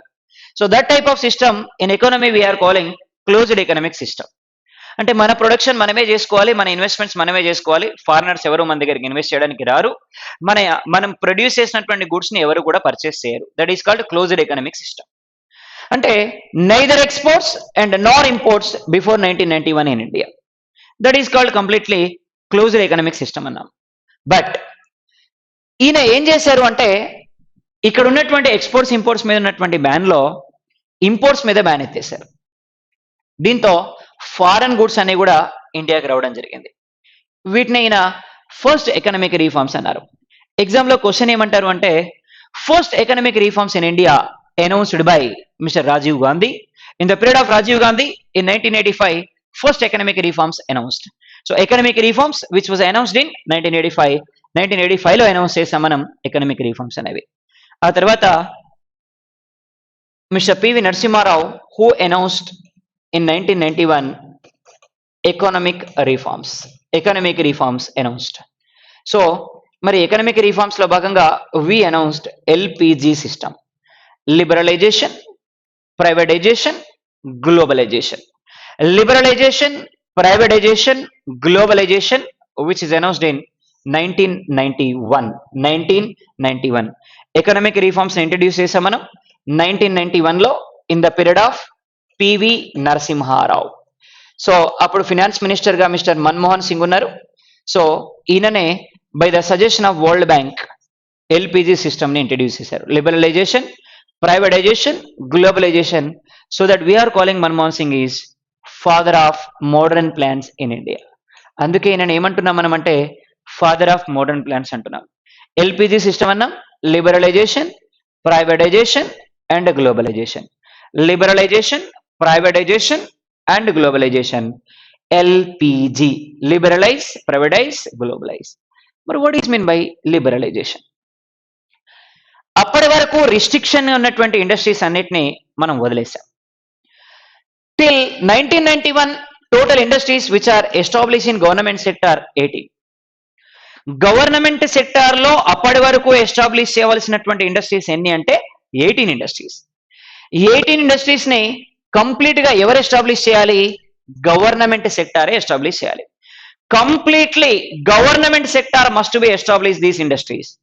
18 industries ని ఎవరు establish చేయాలి అంటే government సెక్టారే establish చేయాలి 18 టైప్ ఆఫ్ ఇండస్ట్రీస్ ని. So 18 type of industries which is established by completely by the government sector only. The limit of these industries decreased by 5 industries. అంటే in place of 18 industries ఇప్పుడు government sector లో ఎన్ని industries establish చేయొచ్చు అంటే 5 industries. ఏమేమి ఉండాలి government sector లో అంటే ఏమేమి ఉండాలి అంటే నెంబర్ వన్ న్యూక్లియర్ కానీ, number two defence, number 3 railways, number 4 harmful chemicals, number 5 explosive goods. These 5 industries, nuclear, defense, railways, harmful chemicals, explosive goods, these industries must be established under government sector. ఇవి తప్ప మిగతా industries ని ఎవరైనా start చేసుకోవచ్చు అని చెప్పారు. Again in 2015 April 1st, అప్పటి trade and commerce minister Nirmala Sitharaman announced 2015 to 20 industrial policy. According to this 2015 to 20 industrial policy, industries which are permitted for government sector only 2. ఇవాళ గవర్నమెంట్ సెక్టార్ కింద పర్మిట్ అయినటువంటి industries ఎన్ని ఉన్నాయంటే 2 industries. Number 1 railways, number 2 nuclear. Number 1 railways, number 2 nuclear. So these two industries are permitted for government sector. So railways కానీ nuclear కానీ ఈ రెండు government sector కి పరిమితం చేశారు. So these 2 industries must be establish under government sector. So ఇవి overall గా మనకి ఈ ఇండస్ట్రీస్ ని బేస్ చేసుకుని ఇవాళ how many industries are there అంటే only 2 industries which are permitted for government sector. అలాగే in 1969 we started MRTP, Monopoly Restricted Trade Policy System. According to Monopoly Restricted Trade Policy System, for individual 5 crores అలాగే organisations అయితే 20 crores అనుకున్నాం. Limit of this one which is increased by 100 crores in 1985. 100 crores కి increase చేశారు 1985లో. Then after 1991 this is completely removed after 1991, a part of liberalization, completely liberalized. There is no limit for these industries or individual investments. పోతే next one ఏమన్నామంటే privatisation అన్నాం. అప్పటి వరకు government సెక్టార్లో ఉన్నటువంటి industries అన్నిటిని కూడా మెల్లగా ఏం చేసుకుంటూ వచ్చారు అంటే ప్రైవేట్ సెక్టార్లోకి తీసుకొచ్చారు. మరి డైరెక్ట్గా ప్రైవేట్ సెక్టార్లోకి తీసుకురాకుండా గవర్నమెంట్ సెక్టార్ ఈ గవర్నమెంట్ ఇండస్ట్రీస్ అన్నిటిని ఎంకరేజ్ చేయడానికి ప్రయత్నం చేసింది. పార్ట్ ఆఫ్ దట్ మనకి 1985లో సికా అనేటువంటి యాక్ట్ వచ్చింది. సిక్ ఇండస్ట్రీస్ కంపెనీస్ యాక్ట్ అంటాం. సికా యాక్ట్ వచ్చింది which was introduced by ND Tiwari committee recommendations. ND Tiwari committee recommendations తో మనకి సికా అనేటువంటి యాక్ట్ వచ్చింది. Sick industries companies act. ఏవైతే దేశంలో సిక్ ఇండస్ట్రీస్ ఉన్నాయో, దేశంలో ఏవైతే బలహీనపడేటువంటి ఇండస్ట్రీస్ ఉన్నాయో, దేశంలో ఏవైతే ఫినాన్షియలీ లాస్ లో ఉన్నటువంటి ఇండస్ట్రీస్ ఉన్నాయో, ఆ ఇండస్ట్రీస్ అన్నింటిని ఎంకరేజ్ చేయడం కోసం మనకి సికా అనేటువంటి యాక్ట్ తీసుకొచ్చాం. సిక్ ఇండస్ట్రీస్ కంపెనీస్ యాక్ట్ అన్నాం. పోతే ఇన్ 1986 మనకి BIFR ని స్టార్ట్ చేశారు, board of industrial financial reconstruction. Board of industrial financial reconstruction అంటున్నాం అంటే ఇక్కడ ఫినాన్షియల్ ఇండస్ట్రీస్ అన్నిటిని కూడా ఎంకరేజ్ చేయడం కోసం స్టార్ట్ చేసినటువంటిది మనకి BIFR అన్నాం. అలాగే తర్వాత కాలంలో మనకి డిస్ఇన్వెస్ట్మెంట్ పాలసీని తీసుకొచ్చారు. డిస్ఇన్వెస్ట్మెంట్ పాలసీని తీసుకొచ్చారు. Then what is meant by disinvestment policy? So disinvestment policy which is introduced according to Rangarajan committee recommendations. అలాగే Ramakrishna committee recommendations, GV Ramakrishna committee recommendations తో మనకి డిస్ఇన్వెస్ట్మెంట్ పాలసీ వచ్చింది. ఏం చేస్తున్నారు, ఒకేసారి మనకి ఇండస్ట్రీస్ ని తీసేయకుండా ఫస్ట్ మనకి సికా తీసుకొచ్చారు. ఏవైతే సిక్ ఇండస్ట్రీస్ ఉన్నాయో దేశంలో వాటన్నిటిని స్ట్రాంగర్ ఇండస్ట్రీస్ లో మెర్జ్ చేయాలి అన్నారు. All sick industries must be merge in stronger industries అన్నారు. అంటే లాస్ లో నడుస్తున్నటువంటి ఇండస్ట్రీస్ అన్నిటిని తీసుకెళ్లి లాభాల్లో నడుస్తున్నటువంటి ఇండస్ట్రీస్ లో కలపాలి. దానివల్ల ఏమవుతుంది, వాళ్ళందరికీ ప్రాఫిట్స్ ఇంక్రీజ్ అయ్యేటువంటి అవకాశం ఉంది అని చెప్పారు ఎన్డి తివారీ కమిటీ రికమెండేషన్స్. దాన్ని బేస్ చేసుకుని మనకు వచ్చినటువంటి పాలసీ ఏంటి అంటే సికా యాక్ట్. తర్వాత కాలంలో ఏం చేశారు, BIFR ని తీసుకొచ్చారు, board of industrial financial reconstruction అన్నాం. Board of industrial financial reconstruction అంటున్నాం. So board of industrial financial reconstruction ని బేస్ చేసుకొని మన వాళ్ళు ఏం చేశారు అంటే ఈ ఫినాన్షియల్ రీకన్స్ట్రక్షన్ చేయడానికి లాస్ట్ లో ఉన్నటువంటి ఆర్గనైజేషన్స్ కి, ఇండస్ట్రీస్ కి మళ్ళీ ఫైనాన్షియల్ అసిస్టెన్స్ ని ప్రొవైడ్ చేయడం కోసం BIFR ని స్టార్ట్ చేశారు. దీంతో మళ్ళీ పెద్దగా సక్సెస్ రేట్ లేదు. దీంతో ఏం చేశారు మన వాళ్ళు, డిస్ఇన్వెస్ట్మెంట్ పాలసీ తీసుకొచ్చారు. అంటే ఏవైతే లాస్ లో ఉన్నటువంటి ఇండస్ట్రీస్ ఉన్నాయో అందులో కొంత షేర్ ని మనం ప్రైవేట్ వాళ్ళకి అమ్మేసేయాలి. దాన్ని మనం ఏమన్నాం, డిస్ఇన్వెస్ట్మెంట్ పాలసీ అన్నాం. మరి ఎప్పుడైతే ప్రైవేట్ లో తీసుకొచ్చారో అందులో ఉన్నటువంటి ఎంప్లాయీస్ పరిస్థితి ఏంటి అంటే వాళ్ళ కోసం 1998లో గోల్డెన్ షేక్ హ్యాండ్ పాలసీ తీసుకొచ్చారు. గోల్డెన్ షేక్ హ్యాండ్ పాలసీ ఏం చేస్తారు, సింగిల్ టైమ్ సెటిల్మెంట్ కింద వాళ్ళకి కొంత ఇచ్చేస్తారు. VRS ని కూడా తీసుకోవచ్చు, వాలంటరీ రిటైర్మెంట్ స్కీమ్ ని కూడా తీసుకొచ్చారు. ఇది golden shake hand policy which was introduced in 1998. Very very very very important. ఇకపోతే లాస్ట్ వన్ ఏమన్నామంటే గ్లోబలైజేషన్ అంటున్నాం. What is mean by globalisation? అప్పటి వరకు ప్రొడ్యూస్ చేసినటువంటి గూడ్స్ అన్ని within the boundary, within the territory మనం produce చేస్తున్నాం. ఇక నుంచి ఏమొచ్చాయి మన దేశానికి అంటే ఇన్వెస్ట్మెంట్స్ స్టార్ట్ అయ్యాయి. Investments started in India. So total investments which are divided into 2 types. ఒకటి total investments which are divided into 2 types in India. ఇండియాలో ఇన్వెస్ట్మెంట్స్ ని మనం 2 types గా డివైడ్ చేస్తున్నాం. ఏమేమి ఉన్నాయి ఇన్వెస్ట్మెంట్స్? ఒకటి FDIs అన్నాం, foreign direct investments. Number 2 FIIs అంటున్నాం, foreign institutional investments. Foreign direct investments, foreign institutional investments. There are 2 types of investments we can see, direct investments, institutional investments. There are 2 types of investments. ఇకపోతే ఈ investments ని base చేసుకొని ఇవాళ ఇండియాలో ఎక్కువగా ఉన్న investments ఏవి అంటే ఇన్స్టిట్యూషనల్ ఇన్వెస్ట్మెంట్స్ అని చెప్పొచ్చు. మరి recently to increase FDIs in India, Aravind Mayaram committee appointed. Aravind Mayaram. So Aravind Mayaram committee appointed on FDIs. FDIs మీద appoint చేసినటువంటి కమిటీ అంటే Arvind Mayaram committee. Arvind Mayaram committee which is appointed on FDIs. ఇక మరి foreign institutional investments అన్న ఈరోజు ఎక్కువగా ఉన్నాయి. దేశంలో FDIs ని పెంచే ప్రయత్నం చేస్తూ ఉంది ఈరోజు నరేంద్ర మోడీ గవర్నమెంట్. సో ఇవాళ డిఫెన్స్ సెక్టార్ లాంటి సెక్టార్లో కూడా we are trying to increase FDIs by 100%. 100%కి ఇంక్రీజ్ చేయాలనేటువంటి ఆలోచనతో పనిచేస్తూ ఉన్నాం మనం. ఇవి ఇన్వెస్ట్మెంట్స్ అండి.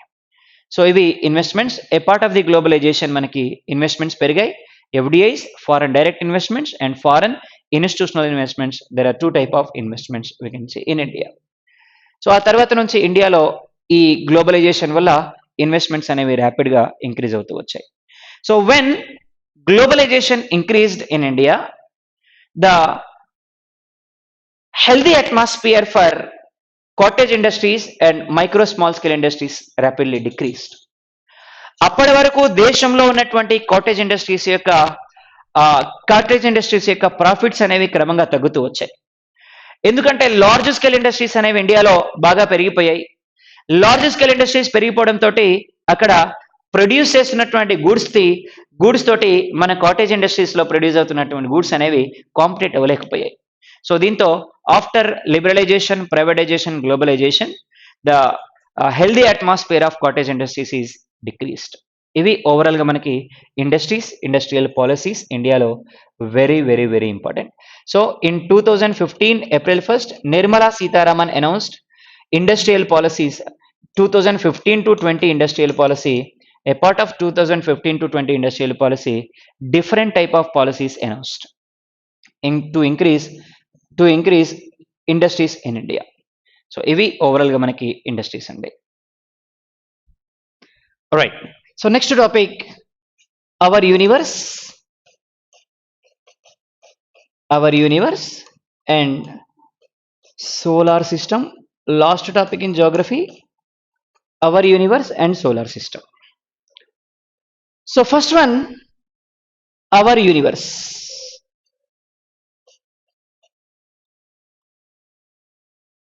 Hour universe. Then what is mean by universe? ఏముంటాయి యూనివర్స్లో? ఏంటి యూనివర్స్ అంటే? స్టార్స్, ప్లానెట్స్, కామిక్స్, ఆస్ట్రాయిడ్స్ ఇవన్నీ ఉంటాయని చెప్తారు మన వాళ్ళంతా. ఇవేమి ఉండవండి. What is mean by universe అంటే millions of galaxies, nebulas and space. Combination of millions of galaxies, nebulas and space is called universe. Galaxies ఉంటాయి, నిబులాస్ ఉంటాయి అండ్ స్పేస్ ఉంటాయి. Millions of galaxies, nebulas and space is called universe. మరి this universe which is called cosmos by Russians. So Russians used to call this cosmos, Russians used to call this universe as cosmos. అందుకే study of this universe is called cosmology అంటున్నాం మనం. Cosmology అంటాం మనం దీన్ని. ఇకపోతే Americans use to call it as astronomy. Americans ఏమంటున్నారంటే astronomy అంటారు. Russians use to call it as cosmology అంటారు. So totally universe is a combination of galaxies, nebulas and space. So Russians used to call it as cosmos. So that study of cosmos is called cosmology. Then Americans used to call it as astronomy. Americans emo astronomy antaru, Russians emo cosmology antaru. But the next one, galaxy. Then what exactly galaxy is? Enti mari galaxy ante? What exactly galaxy? So galaxy, what is meant by galaxy? Galaxy is a group of stars. Galaxy is a millions of group of stars. Millions of group of stars is called galaxy. Millions of group of stars is called galaxy.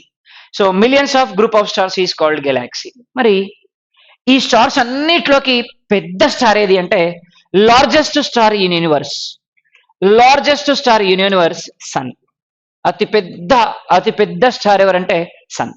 So brightest star, largest star sun. మరి sun తర్వాత brightest star. So after sun brightest star in universe Proxima సెంచూరియా.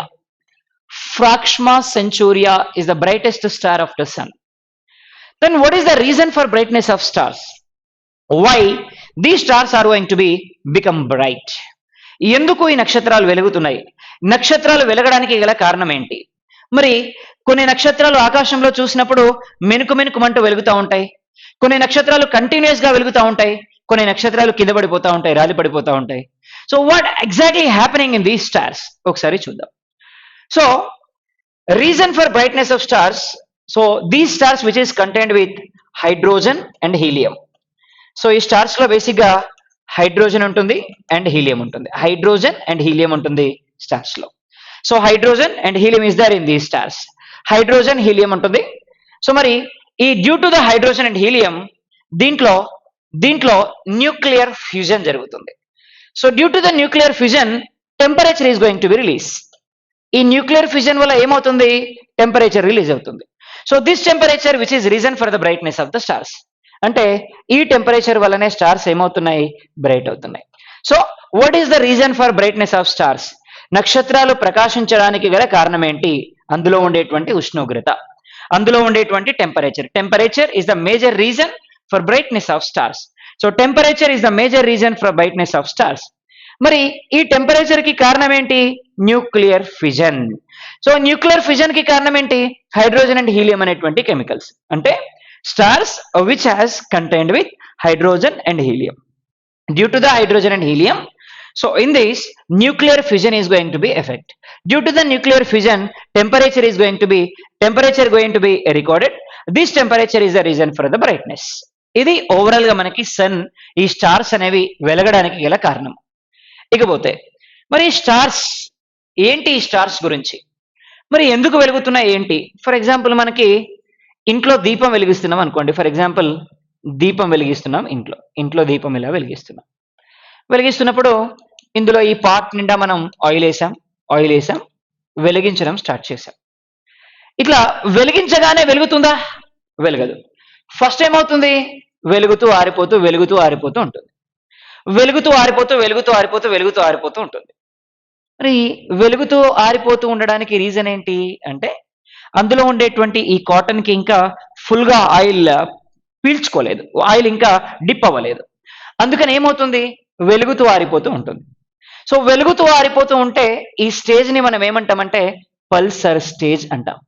అంటే in pulsar stage stars are going to be bright. అంటే ఇలా వెలుగుతూ ఆరిపోతూ pulse లాగా ఉంటాయి అనమాట. మన పల్స్ ఎలా ఉంటుందో ఈ పల్స్ లాగా ఉంటాయి, వెలుగుతూ ఆరిపోతూ ఉంటాయి.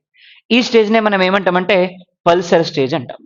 సో మనకి పైన ఆకాశంలో నక్షత్రాలు చూసినప్పుడు వెలుగుతూ ఆరిపోతూ మెనుకుమంటూ కనిపించినాయి అనుకోండి, ఆ నక్షత్రాలన్నీ కూడా ఏ స్టేజ్ లో ఉన్నట్టు? పల్సర్ స్టేజ్ లో ఉన్నట్టు. సో అందులో ఉండేటువంటి హైడ్రోజన్ అండ్ హీలియం అప్పుడే బర్న్ అవ్వడం స్టార్ట్ అయింది. సో ఇంకా కంప్లీట్ గా ఫ్యూయల్ అందలేదు దానికి, అందుకని అవి వెలుగుతూ ఆరిపోతూ ఉన్నాయి. సో ఈ స్టేజ్ ని మనం ఏమంటామంటే పల్సర్ స్టేజ్ అంటాం. సో వన్స్ ఈ కాటన్ కి మొత్తం డిప్ అయిపోయిందండి ఆయిల్, ఇంకా అప్పుడు ఏమవుతుంది? అది కంటిన్యూస్ గా వెలగడం స్టార్ట్ అవుతుంది, కంటిన్యూస్ గా వెలుగుతూ ఉంటుంది. సో కంటిన్యూస్ గా వెలుగుతూ ఉంటే దీన్ని ఏమంటారంటే రెడ్ జైంట్ స్టేజ్ అంటారు. సో రెడ్ జైంట్ స్టేజ్ అంటాం. So if it continuously burn, that is called red giant stage. Now sun is in red giant stage. ఇప్పుడు సూర్యుడు ఈ స్టేజ్ లోనే ఉన్నాడు, రెడ్ జైంట్ స్టేజ్ లోనే ఉన్నాడు. అందుకనే ఆయన కంప్లీట్ గా బర్న్ అవుతా ఉన్నాడు, ఆయన అందుకనే కంప్లీట్ గా వెలుగుతా ఉన్నాడు. అందుకే ఇంత టెంపరేచర్ రికార్డ్ అవుతా ఉంది. సో ఇది మనకి red giant stage. Red giant stage we can see in sun. Now sun is in red giant stage. ఇక కంప్లీట్ గా అయిపోయిందండి. అయిపోయిన తర్వాత ఇందులో ఉన్న ఫ్యూయల్ మొత్తం అయిపోయింది, చివరికి ఆ థ్రెడ్ కూడా కాలిపోయింది, స్మోక్ రిలీజ్ అవుతుంది. దీన్నే మనం ఏమంటామంటే డెడ్లీ స్టేజ్ అంటాం. So this is the last stage of universe అన్నట్టు.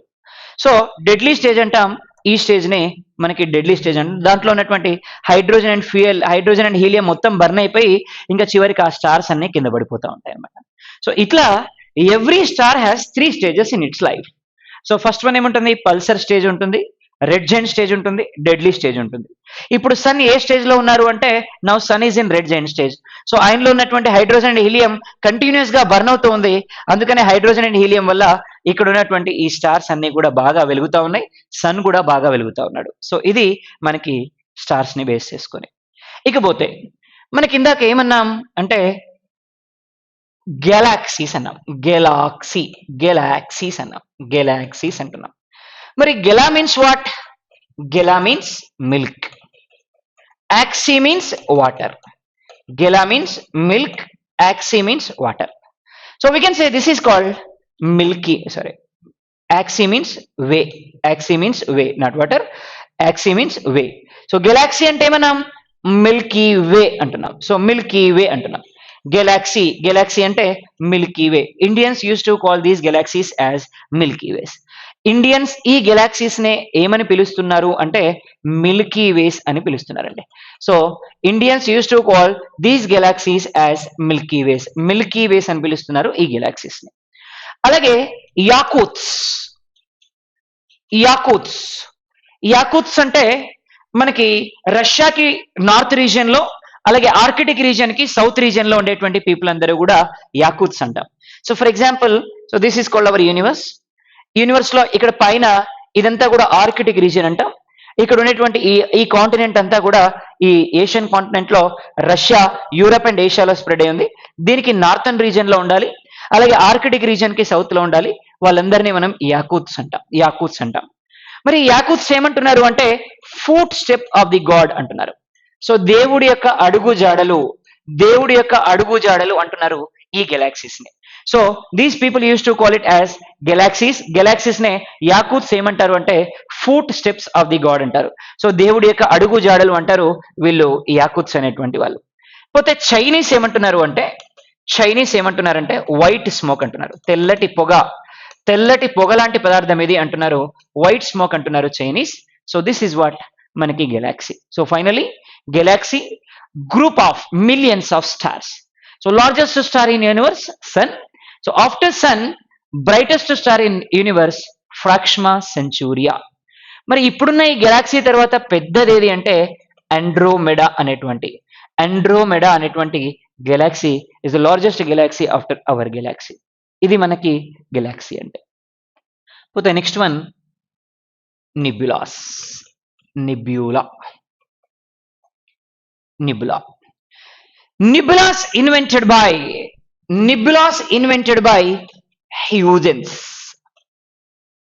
హ్యూజెన్స్ అనే సైంటిస్ట్ కనుక్కున్నారండి నిబులాస్ ని. Nebulas which are invented by Huygens, nebulas which are invented by Huygens, Huygens అనేటువంటి సైంటిస్ట్ కనుక్కున్నాడు.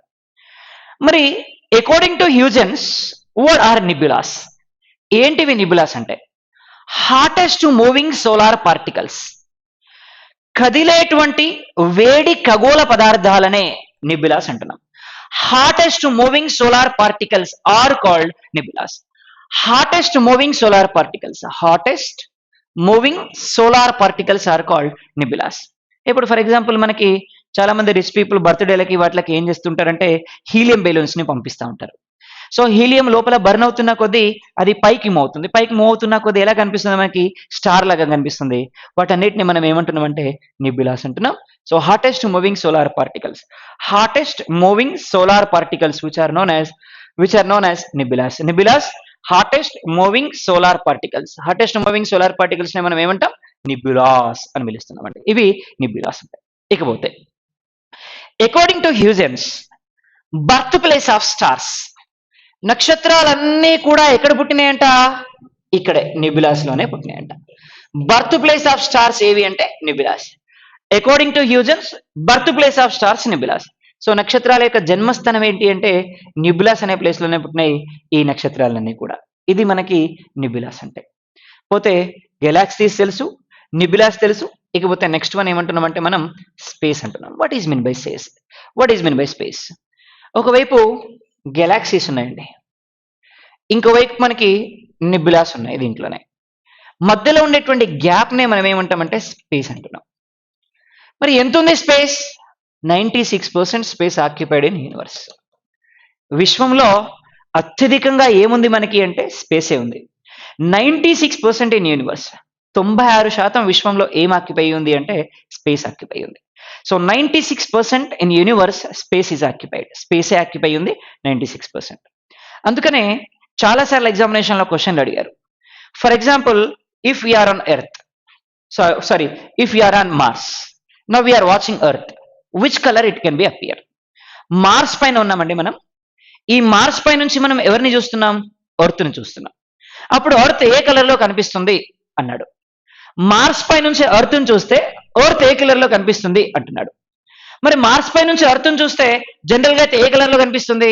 బ్లూ కలర్లో కనిపిస్తుంది. కానీ మనం ఉన్న దేంట్లో? స్పేస్లో. స్పేస్ అంటే ఏంటి? మొత్తం చీకటే. చీకట్లో నుంచి చూసినప్పుడు ఏదైనా ఏ కలర్లో కనిపిస్తుంది? బ్లాక్ కలర్లో కనిపిస్తుంది. అందుకని ఏ పార్టికల్ని చూసినా స్పేస్లో నుంచి it appears only in black colour. అందుకని బ్లాక్ కలర్లోనే కనిపిస్తుందని చెప్పొచ్చు. So this is what space అంటే. సో ఇది ఓవరాల్గా మనకి గెలాక్సీ కానీ, నిబులా కానీ, స్పేస్ కానీ. మరి what about the formation of universe? మరి యూనివర్స్ యొక్క ఫార్మేషన్ గురించి ఏమైనా థీరమ్స్ ఉన్నాయా? Yes, obviously we have different theorems about the formation of universe.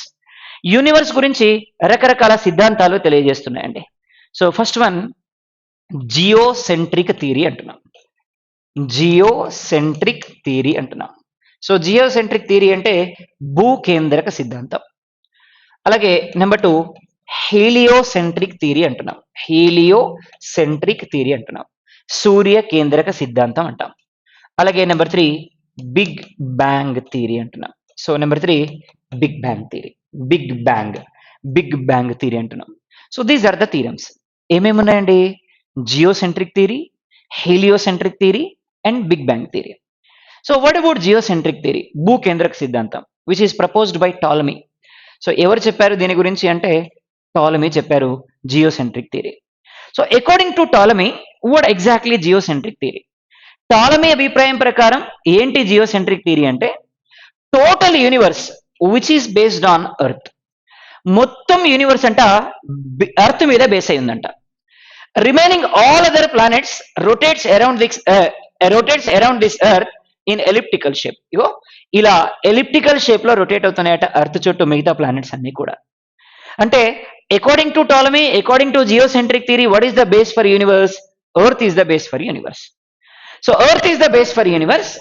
Remaining all other planets rotates around him in elliptical shape. That is called geocentric theory. ఇకపోతే next one ఏమంటున్నామంటే heliocentric theory అన్నాం. Heliocentric theory అంటే సూర్య కేంద్రక సిద్ధాంతం which is proposed by Copernicus. ఎవరు చెప్పారు? Copernicus చెప్పారు ఈ సిద్ధాంతం గురించి. మరి according to Copernicus, sun is the base for universe. మొత్తం universe, total universe which is based on sun. Sun మీద బేస్ అయి ఉన్నాడట. Remaining all other planets rotates around him in elliptical shape అంటాడు ఈయన హీలియోసెంట్రిక్ థియరీలో. So according to heliocentric theory, sun is the base for universe. Remaining all other planets rotates around him in elliptical shape అంటున్నాం. So ఇది మనకి heliocentric theory అంటే heliocentric theory. So sun is the base for the universe. ఇకపోతే next theorem big bang theorem. So next theorem big bang theorem. So big bang theorem. Next theorem big bang theorem. Big bang theory which is proved by Abbe-Lemaître. So Big Bang theorem which is proved by Abbe-Lemaître. Big Bang theory which is proved by Abbe-Lemaître. Big Bang theory which is proved by Abbe-Lemaître. ఎవరు prove చేశారు అంటే Abbe-Lemaître prove చేశారు. What exactly big bang theory? ఏంటి మరి big bang theory అంటే? దేన్ని మనం big bang theory అంటున్నాం? According to Abbe-Lemaître, two solar particles collide each other. రెండు solar particles collide each other. రెండు ఢీకొన్నాయండి. One is remains constant, another one divided into pieces due to the gravitational force of this planet. So these are rotate around this one in elliptical shape which is said by Abbe-Lemaître. ఏమన్నారు ఈయన అంటే రెండు solar particles ఉన్నాయట. ఈ రెండు solar particles ఏమైనాయి? ఢీకొన్నాయి. రెండు solar particles ఏమైనాయి? ఢీకొన్నాయి. ఒకటి కాన్స్టెంట్ గా ఉంది. కాన్స్టెంట్ గా ఉన్నటువంటి ఈ సోలార్ పార్టికల్ ఏంటి? సన్ అంట. రిమైనింగ్ ఏమైంది? ఈ అన్ని కూడా పీసెస్ గా డివైడ్ అయిపోయినాయి. మరి పీసెస్ గా డివైడ్ అయిపోయినటువంటి ఇది ఏమైంది అంటే దీనికి ఉన్నటువంటి గ్రావిటేషనల్ ఫోర్స్ కి దీని చుట్టూ కూడా రొటేట్ అవుతున్నాయి అని చెప్తున్నాడు ఎవరైనా Abbe Lemaitre. So that we can say this is the exact theorem which proved about the formation of universe. So universe formation గురించి ఎగ్జాక్ట్ గా మనకి చెప్పినటువంటి థీరం ఏది అంటే ఈ థీరం బిగ్ బ్యాంగ్ థీరం. పోతే next one units to measure distance between the solar particles. Solar particles కి మధ్య డిస్టెన్స్ ని క్యాలిక్యులేట్ చేయడానికి మనకి ఏం యూనిట్స్ ఉన్నాయి? Units to measure distance between solar particles. Number 1 light years are there. Light years అంటున్నాం, కాంతి సంవత్సరం. నెంబర్ 2 ఫార్సెక్స్ ఉన్నాయి. నెంబర్ 3 ఆస్ట్రానామికల్ యూనిట్స్ ఉన్నాయి. Light years, parsecs and astronomical units. So these three are the units to measure distance between the solar particles. So distance between the solar particles, there are 3 units: light years, parsecs, astronomical units. So light year 3.8 into 10 to the power of 12 million per second ata, million per second. Parsec 3.26 light years, 3.26 light years antunna. Astronomical unit 149.5 million kilometers. So this astronomical unit which represents exactly the distance between sun and earth. Sun ki earth ki madhyalo undeటువంటి distance ni represent చేస్తుంది this astronomical unit. So this is what astronomical unit we can say. So ivi units to measure distance between the solar particles: parsecs and light years and astronomical units. So astronomical unit which represents distance between the solar particles. ఇవి overall గా మనకి universe అంటే. So our universe లో major గా ఏం కనిపిస్తున్నాయి మనకంటే galaxies కానీ, నిబ్యులాస్ కానీ, స్పేస్ కానీ. Galaxies, nebulas and space. So these 3 we can see in our universe. So one of the previous examination question, what is the reason for brightness of stars? What is the reason for brightness of stars? Obviously temperature. So temperature which is affected with what? Nuclear fission. మరి nuclear fission కి reason ఏంటి? Hydrogen and helium. So due to the hydrogen and helium nuclear fission affected. So due to the nuclear fission ఇది మనకి ఏమి effect అవుతుందంటే మనకి ఇది మన టెంపరేచర్ ఎఫెక్ట్ అవుతుంది. టెంపరేచర్ పెరిగిన కొద్దీ బ్రైట్నెస్ ఆఫ్ ది స్టార్స్ పెరుగుతాయి. టెంపరేచర్ డిక్రీజ్ అయితే బ్రైట్నెస్ ఆఫ్ ది స్టార్స్ అనేవి తగ్గుతా ఉన్నాయి. ఇవి ఓవరాల్ గా మనకి universe. Next one solar system అంటున్నాం. Solar system. Then what is mean by solar system? ఇప్పుడు చెప్పచ్చు. ఏమున్నాయి సోలార్ సిస్టంలో? సన్, ప్లానెట్స్, కామెట్స్, ఆస్టరాయిడ్స్ ఇవన్నీ కూడా ఉంటాయి మనకి solar system. Then who is the base for solar system అంటే sun. Obviously sun is the base for solar system. మరి ఇంకా ఎవరెవరు ఉంటారు? Mercury, Venus, earth, next Mars, Jupiter, Saturn, Uranus, Neptune. So వీళ్ళు మనకి కనిపిస్తారు.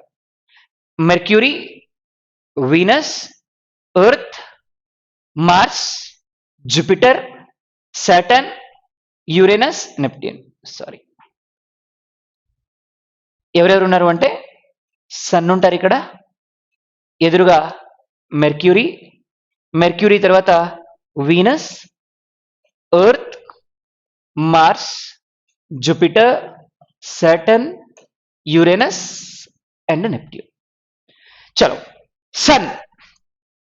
What about the sun? Sun, how much time is taking to reach earth? Sun earth ని reach అవ్వడానికి ఎంత టైం తీసుకుంటున్నాడు? How much time is taking to reach earth? Earth ని reach అవ్వడానికి how much time is taking sun? Sun taking how much of time to reach earth? Sun is the base for our universe. Then how much time is taking to reach earth? Earth ని reach అవ్వడానికి sun ఎంత time తీసుకుంటున్నాడు? How much time is taking to reach earth? 8.127 seconds. 8 minutes 127 seconds he is taking to reach earth. మరి sun who is contained with 3 layers. Sun మనకి ఎలా కనిపిస్తున్నారు అంటే 3 layers లో కనిపిస్తున్నారండి. ఎలా కనిపిస్తారు చూద్దాం ఒకసారి. outer layer, this is photosphere. So here middle layer, this is called chromosphere, and inner layer, this is called corona. Photosphere, chromosphere, corona. So photosphere, chromosphere, ఇక్కడ ఈ 3 స్పియర్స్ లో టెంపరేచర్స్ ఎలా ఉంటాయి ఏంటి ఒకసారి చూద్దాం. మరి photosphere outer sphere which is contained with 6000 degree centigrade temperature. అంటే సన్ యొక్క అవుటర్ స్పియర్ లో మనకి ఎంత టెంపరేచర్ ఉంటుంది? 6000 డిగ్రీ సెంటిగ్రేడ్ టెంపరేచర్ ఉంటుంది. ఈ 6000 డిగ్రీ సెంటిగ్రేడ్ టెంపరేచర్ ఉండడం వల్ల అవుటర్ సర్ఫేస్ లో ఉండేటువంటి ఈ పార్టికల్స్ అన్ని కూడా బర్న్ అయిపోతాయి. ఇవన్నీ కూడా కింది వైపుకి వచ్చేస్తుంటాయి. మరి ఇట్లా వచ్చేటువంటి ఈ అస్ట్రాయిడ్స్ అన్నిటిని కూడా ఎవరు ఆపేస్తున్నారు? మనకి మెసోస్పియర్. ఇంతకుముందు అనుకున్నాం మనం అనుకున్నాం troposphere, stratosphere, mesosphere, ionosphere, exosphere అని. ఎవరు ఆపేస్తున్నారు అంటే ఇక్కడ మెసోస్పియర్ ఆపేస్తుంది, మిడిల్ స్పియర్ ఆపేస్తుంది. సో ఇక్కడ నుంచి వచ్చేటువంటి ఈ అస్ట్రాయిడ్స్ అన్నిటిని, వీటిని మనం ఏమంటామంటే బ్లాక్ హోల్స్, కృష్ణ బిలాలు అని కూడా పిలుస్తూ ఉంటాం. ఇది photosphere. So photosphere which is contained with 6000 degree centigrade temperature. So photosphere which is contained with 6000 degree centigrade temperature ఉంటుంది ఇది. ఇకపోతే so today NASA is trying to send satellites to humanless satellites to photosphere. ఇప్పటి వరకు అక్కడికి వెళ్ళిన వాళ్ళు ఎవరు లేరు, అక్కడికి పంపించాలి అనేది ఈరోజు నాసా యొక్క ఆలోచన. So this is what photosphere. పోతే chromosphere. So chromosphere has 27,000 degree centigrade temperature. Chromosphere లో మనకి 27,000 డిగ్రీ సెంటిగ్రేడ్ టెంపరేచర్ ఉంటుందండి. అంటే ఇంత టెంపరేచర్ ఉంటుంది ఇక్కడ generally. So this appears in eclipse moment. Chromosphere which appears at the time of eclipse moment, గ్రహణాల సమయంలో. కేవలం గ్రహణాల సమయంలో మాత్రమే కనిపిస్తుంది, మిగతా సమయాల్లో ఎప్పుడు కూడా కనిపించదు. That is what chromosphere. Chromosphere which appears at the time of eclipse moment. గ్రహణాల సమయంలో మాత్రమే కనిపిస్తుంది మనకి ఈ క్రోమోస్పియర్ అనేది. అందుకనే మనకి ఇంత టెంపరేచర్ ఉంటుంది కాబట్టి జనరల్ గా గ్రహణ సమయంలో ఈ ఎవరు బయటకు వెళ్ళొద్దు అని చెప్పి అంటా ఉంటారు. ఇది క్రోమోస్పియర్. లేదు గ్రహణాన్ని డైరెక్ట్ గా చూడొద్దు అని చెప్పి చెప్తా ఉంటారు. సో ఈ రేస్ ఇంత హై టెంపర్డ్ రేస్ రిలీజ్ అవ్వడం వల్ల సో కంట్లో ఉన్నటువంటి రెటీనాకి ఎఫెక్ట్ అయ్యేటువంటి అవకాశం ఉంటుంది కాబట్టి డైరెక్ట్ గా చూడొద్దు, ఫోటో ఫిల్మ్స్ బేస్ చేసుకుని లేదా మిగతా ఏమైనా బేస్ చేసుకుని చూడాలి అని మన వాళ్ళు చెప్తా ఉంటారు. ఇకపోతే ఇక్కడ ఇన్నర్ లేయర్ లో it has 32 lakh degree centigrade temperature. 32 lakhs degree centigrade temperature. ఇంత టెంపరేచర్ రిలీజ్ అవుతుంది. మరి ఇక్కడ నుంచి రిలీజ్ అవుతున్నటువంటి రేస్ ని మనం ఏమంటున్నామంటే ఫ్రాన్హోపర్ రేస్ అంటాం. Fraunhofer rays which can release from the inner surface of the sun. కాబట్టి ఇవి మనకి 3 spheres: photosphere, chromosphere and corona. Photosphere, chromosphere and corona అంటున్నాం. Photosphere 6000 degree centigrade temperature, chromosphere 27,000 degree centigrade temperature, corona 32 lakh degree centigrade temperature. Overall గా ఇవి overall గా మనకి temperatures. Question ఏమడిగారు examination లో అంటే which of the following sphere has less temperature on earth surface or on sun surface, లేదా which of the following region has very coldest region or coldest region on sun surface అన్నారు. ఏది అంటే మనకి photosphere. 6000 degree centigrade temperature ఉన్నప్పటికీ కూడా అక్కడ మనకి చల్లగా ఉంటుంది అని మనం చెప్పొచ్చు. ఇది మనకి సన్ అండి. ఇక ఒక్కొక్క ప్లానెట్ గురించి చూద్దాం మనం. ఫస్ట్ వన్ మెర్క్యూరీ అన్నాం. మెర్క్యూరీ. సో సన్కి ఎదురుగా ఫస్ట్ ఎవరున్నారు అంటే మెర్క్యూరీ ఉన్నారు. మరి mercury smallest planet in universe, చిన్న గ్రహం. ఎవరికి ఎదురుగా ఉన్నారు? సన్కి ఎదురుగా ఉన్నారు. ఆయనకు ఉన్నటువంటి టెంపరేచర్ వల్లనో లేదా ఆయన న్యాచురల్ గానో చాలా చిన్నగా ఉన్నారు. Smallest planet in universe mercury. Mercury చిన్న ప్లానెట్ అండి మెర్క్యూరీ.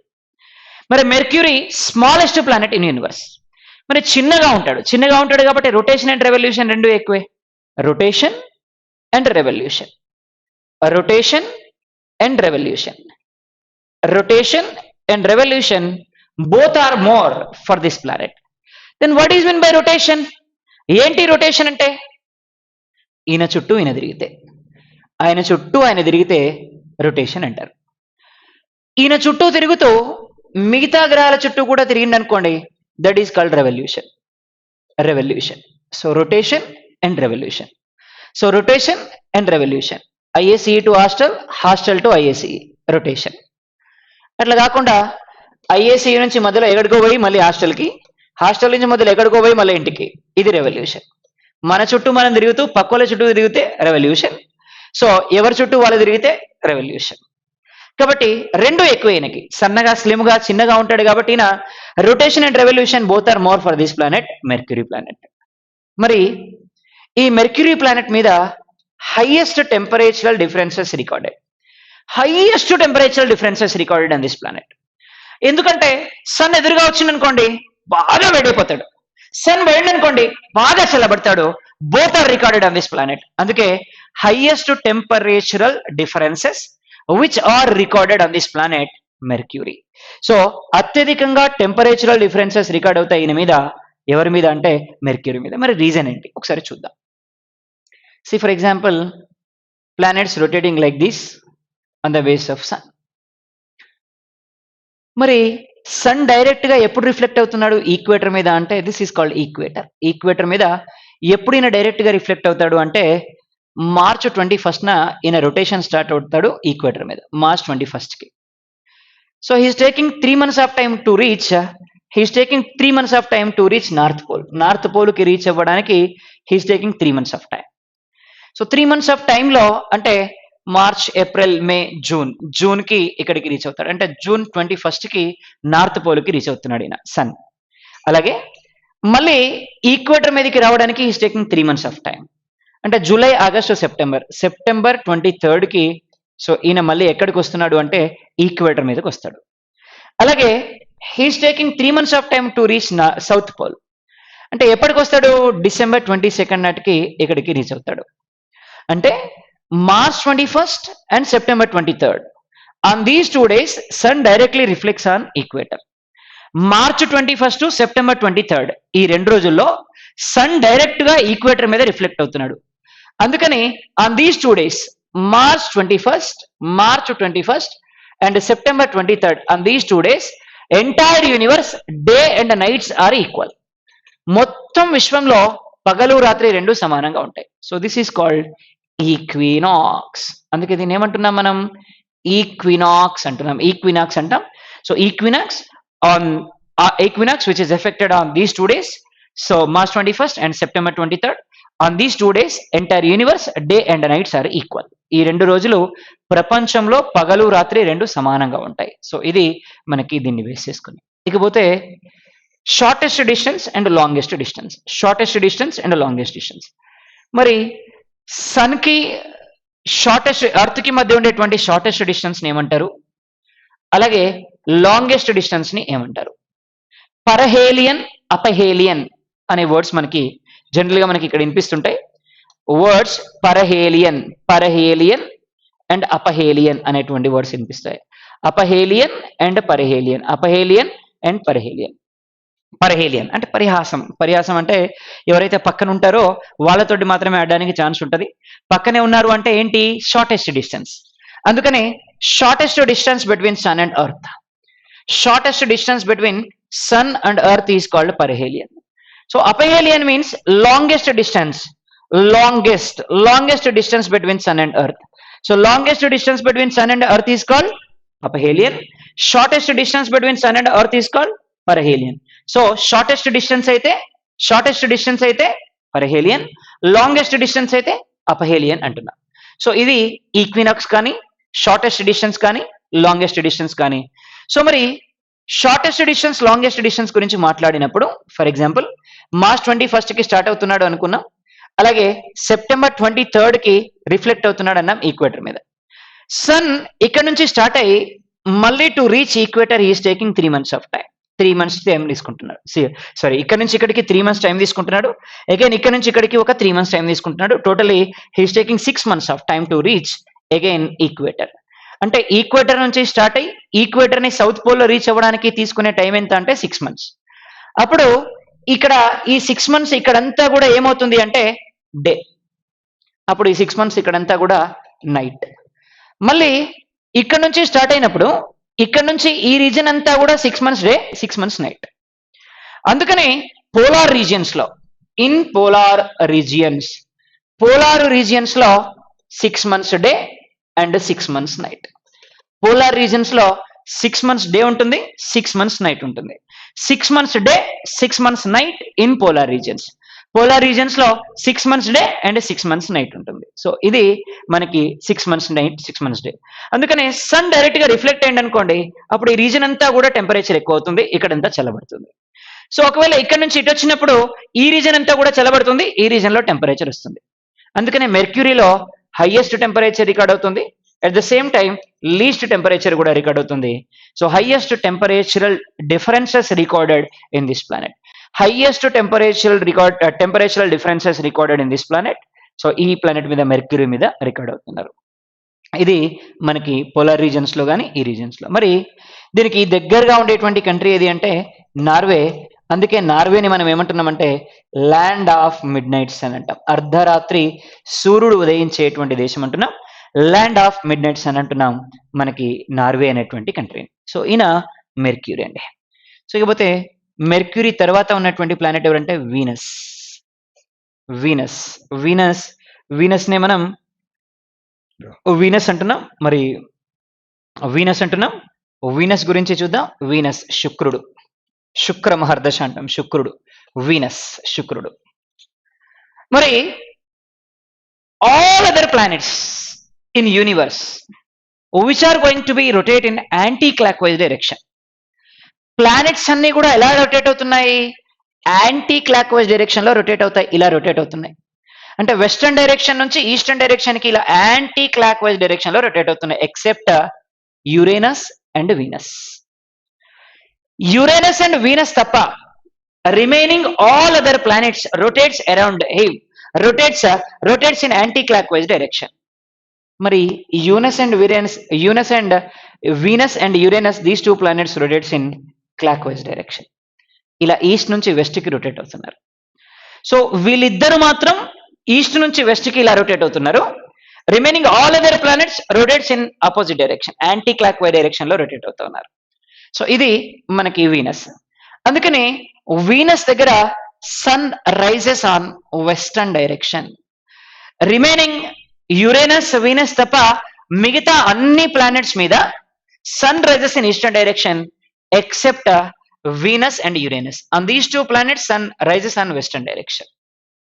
ఇకపోతే వీనస్ హైయెస్ట్ టెంపరేచర్ రికార్డ్ అయ్యేటువంటి ప్లానెట్. మరి ఎందుకు సార్ హైయెస్ట్ టెంపరేచర్ రికార్డ్ అవుతారు అంటే he has highest percentage of carbon percentage ఎక్కువ అయిన మీద. Highest carbon percentage recorded on this planet. So carbon percentage ఎక్కువ కాబట్టి ఈయన మీద టెంపరేచర్ ఎక్కువ. అందుకే ఈయనని మనం గ్లోబల్ వార్మింగ్ ప్లానెట్ అంటున్నాం. గ్లోబల్ వార్మింగ్ ప్లానెట్ అంటాం మనం ఎవరిని? వీనస్ ని. సో వీనస్ మీద హైయెస్ట్ టెంపరేచర్ రికార్డ్ అవుతుంది. హైయెస్ట్ టెంపరేచర్ రికార్డ్ అవ్వడానికి రీజన్ ఏంటి అంటే he has highest percentage of carbon ఎక్కువ కాబట్టి నేను మనం ఎక్కువ ఏమంటున్నామంటే గ్లోబల్ వార్మింగ్ ప్లానెట్ అంటున్నాం. So he is known as global warming planet. So who is known as global warming planet? Venus is known as global warming planet. Global warming planet అంటాం మనం Venus ని. ఇక మరి ఈయన ఆపోజిట్ డైరెక్షన్ లో flow అవుతున్నాడు కాబట్టి sun rises on morning and evening on this planet. అందుకే ఈయన మనం ఏమని పిలుస్తున్నాం? మార్నింగ్ స్టార్ అంటాం, ఈవినింగ్ స్టార్ అంటాం. Morning star and evening star, ఉదయతార సంధ్యాతార. Morning star and evening star ఈ రెండు పేర్లతో పిలుస్తాం మనం. మార్నింగ్ స్టార్ ఈవినింగ్ స్టార్ అంటున్నాం. కార్బన్ పర్సెంటేజ్ ఎక్కువ, గ్లోబల్ వార్మింగ్ ప్లానెట్ అంటాం. టెంపరేచర్ ఎక్కువ రికార్డ్ అవుతుంది కార్బన్ వల్ల. అలాగే సూర్యుడు వెస్టర్న్ డైరెక్షన్ లో వస్తాడు ఈ ప్లానెట్ మీద. అలాగే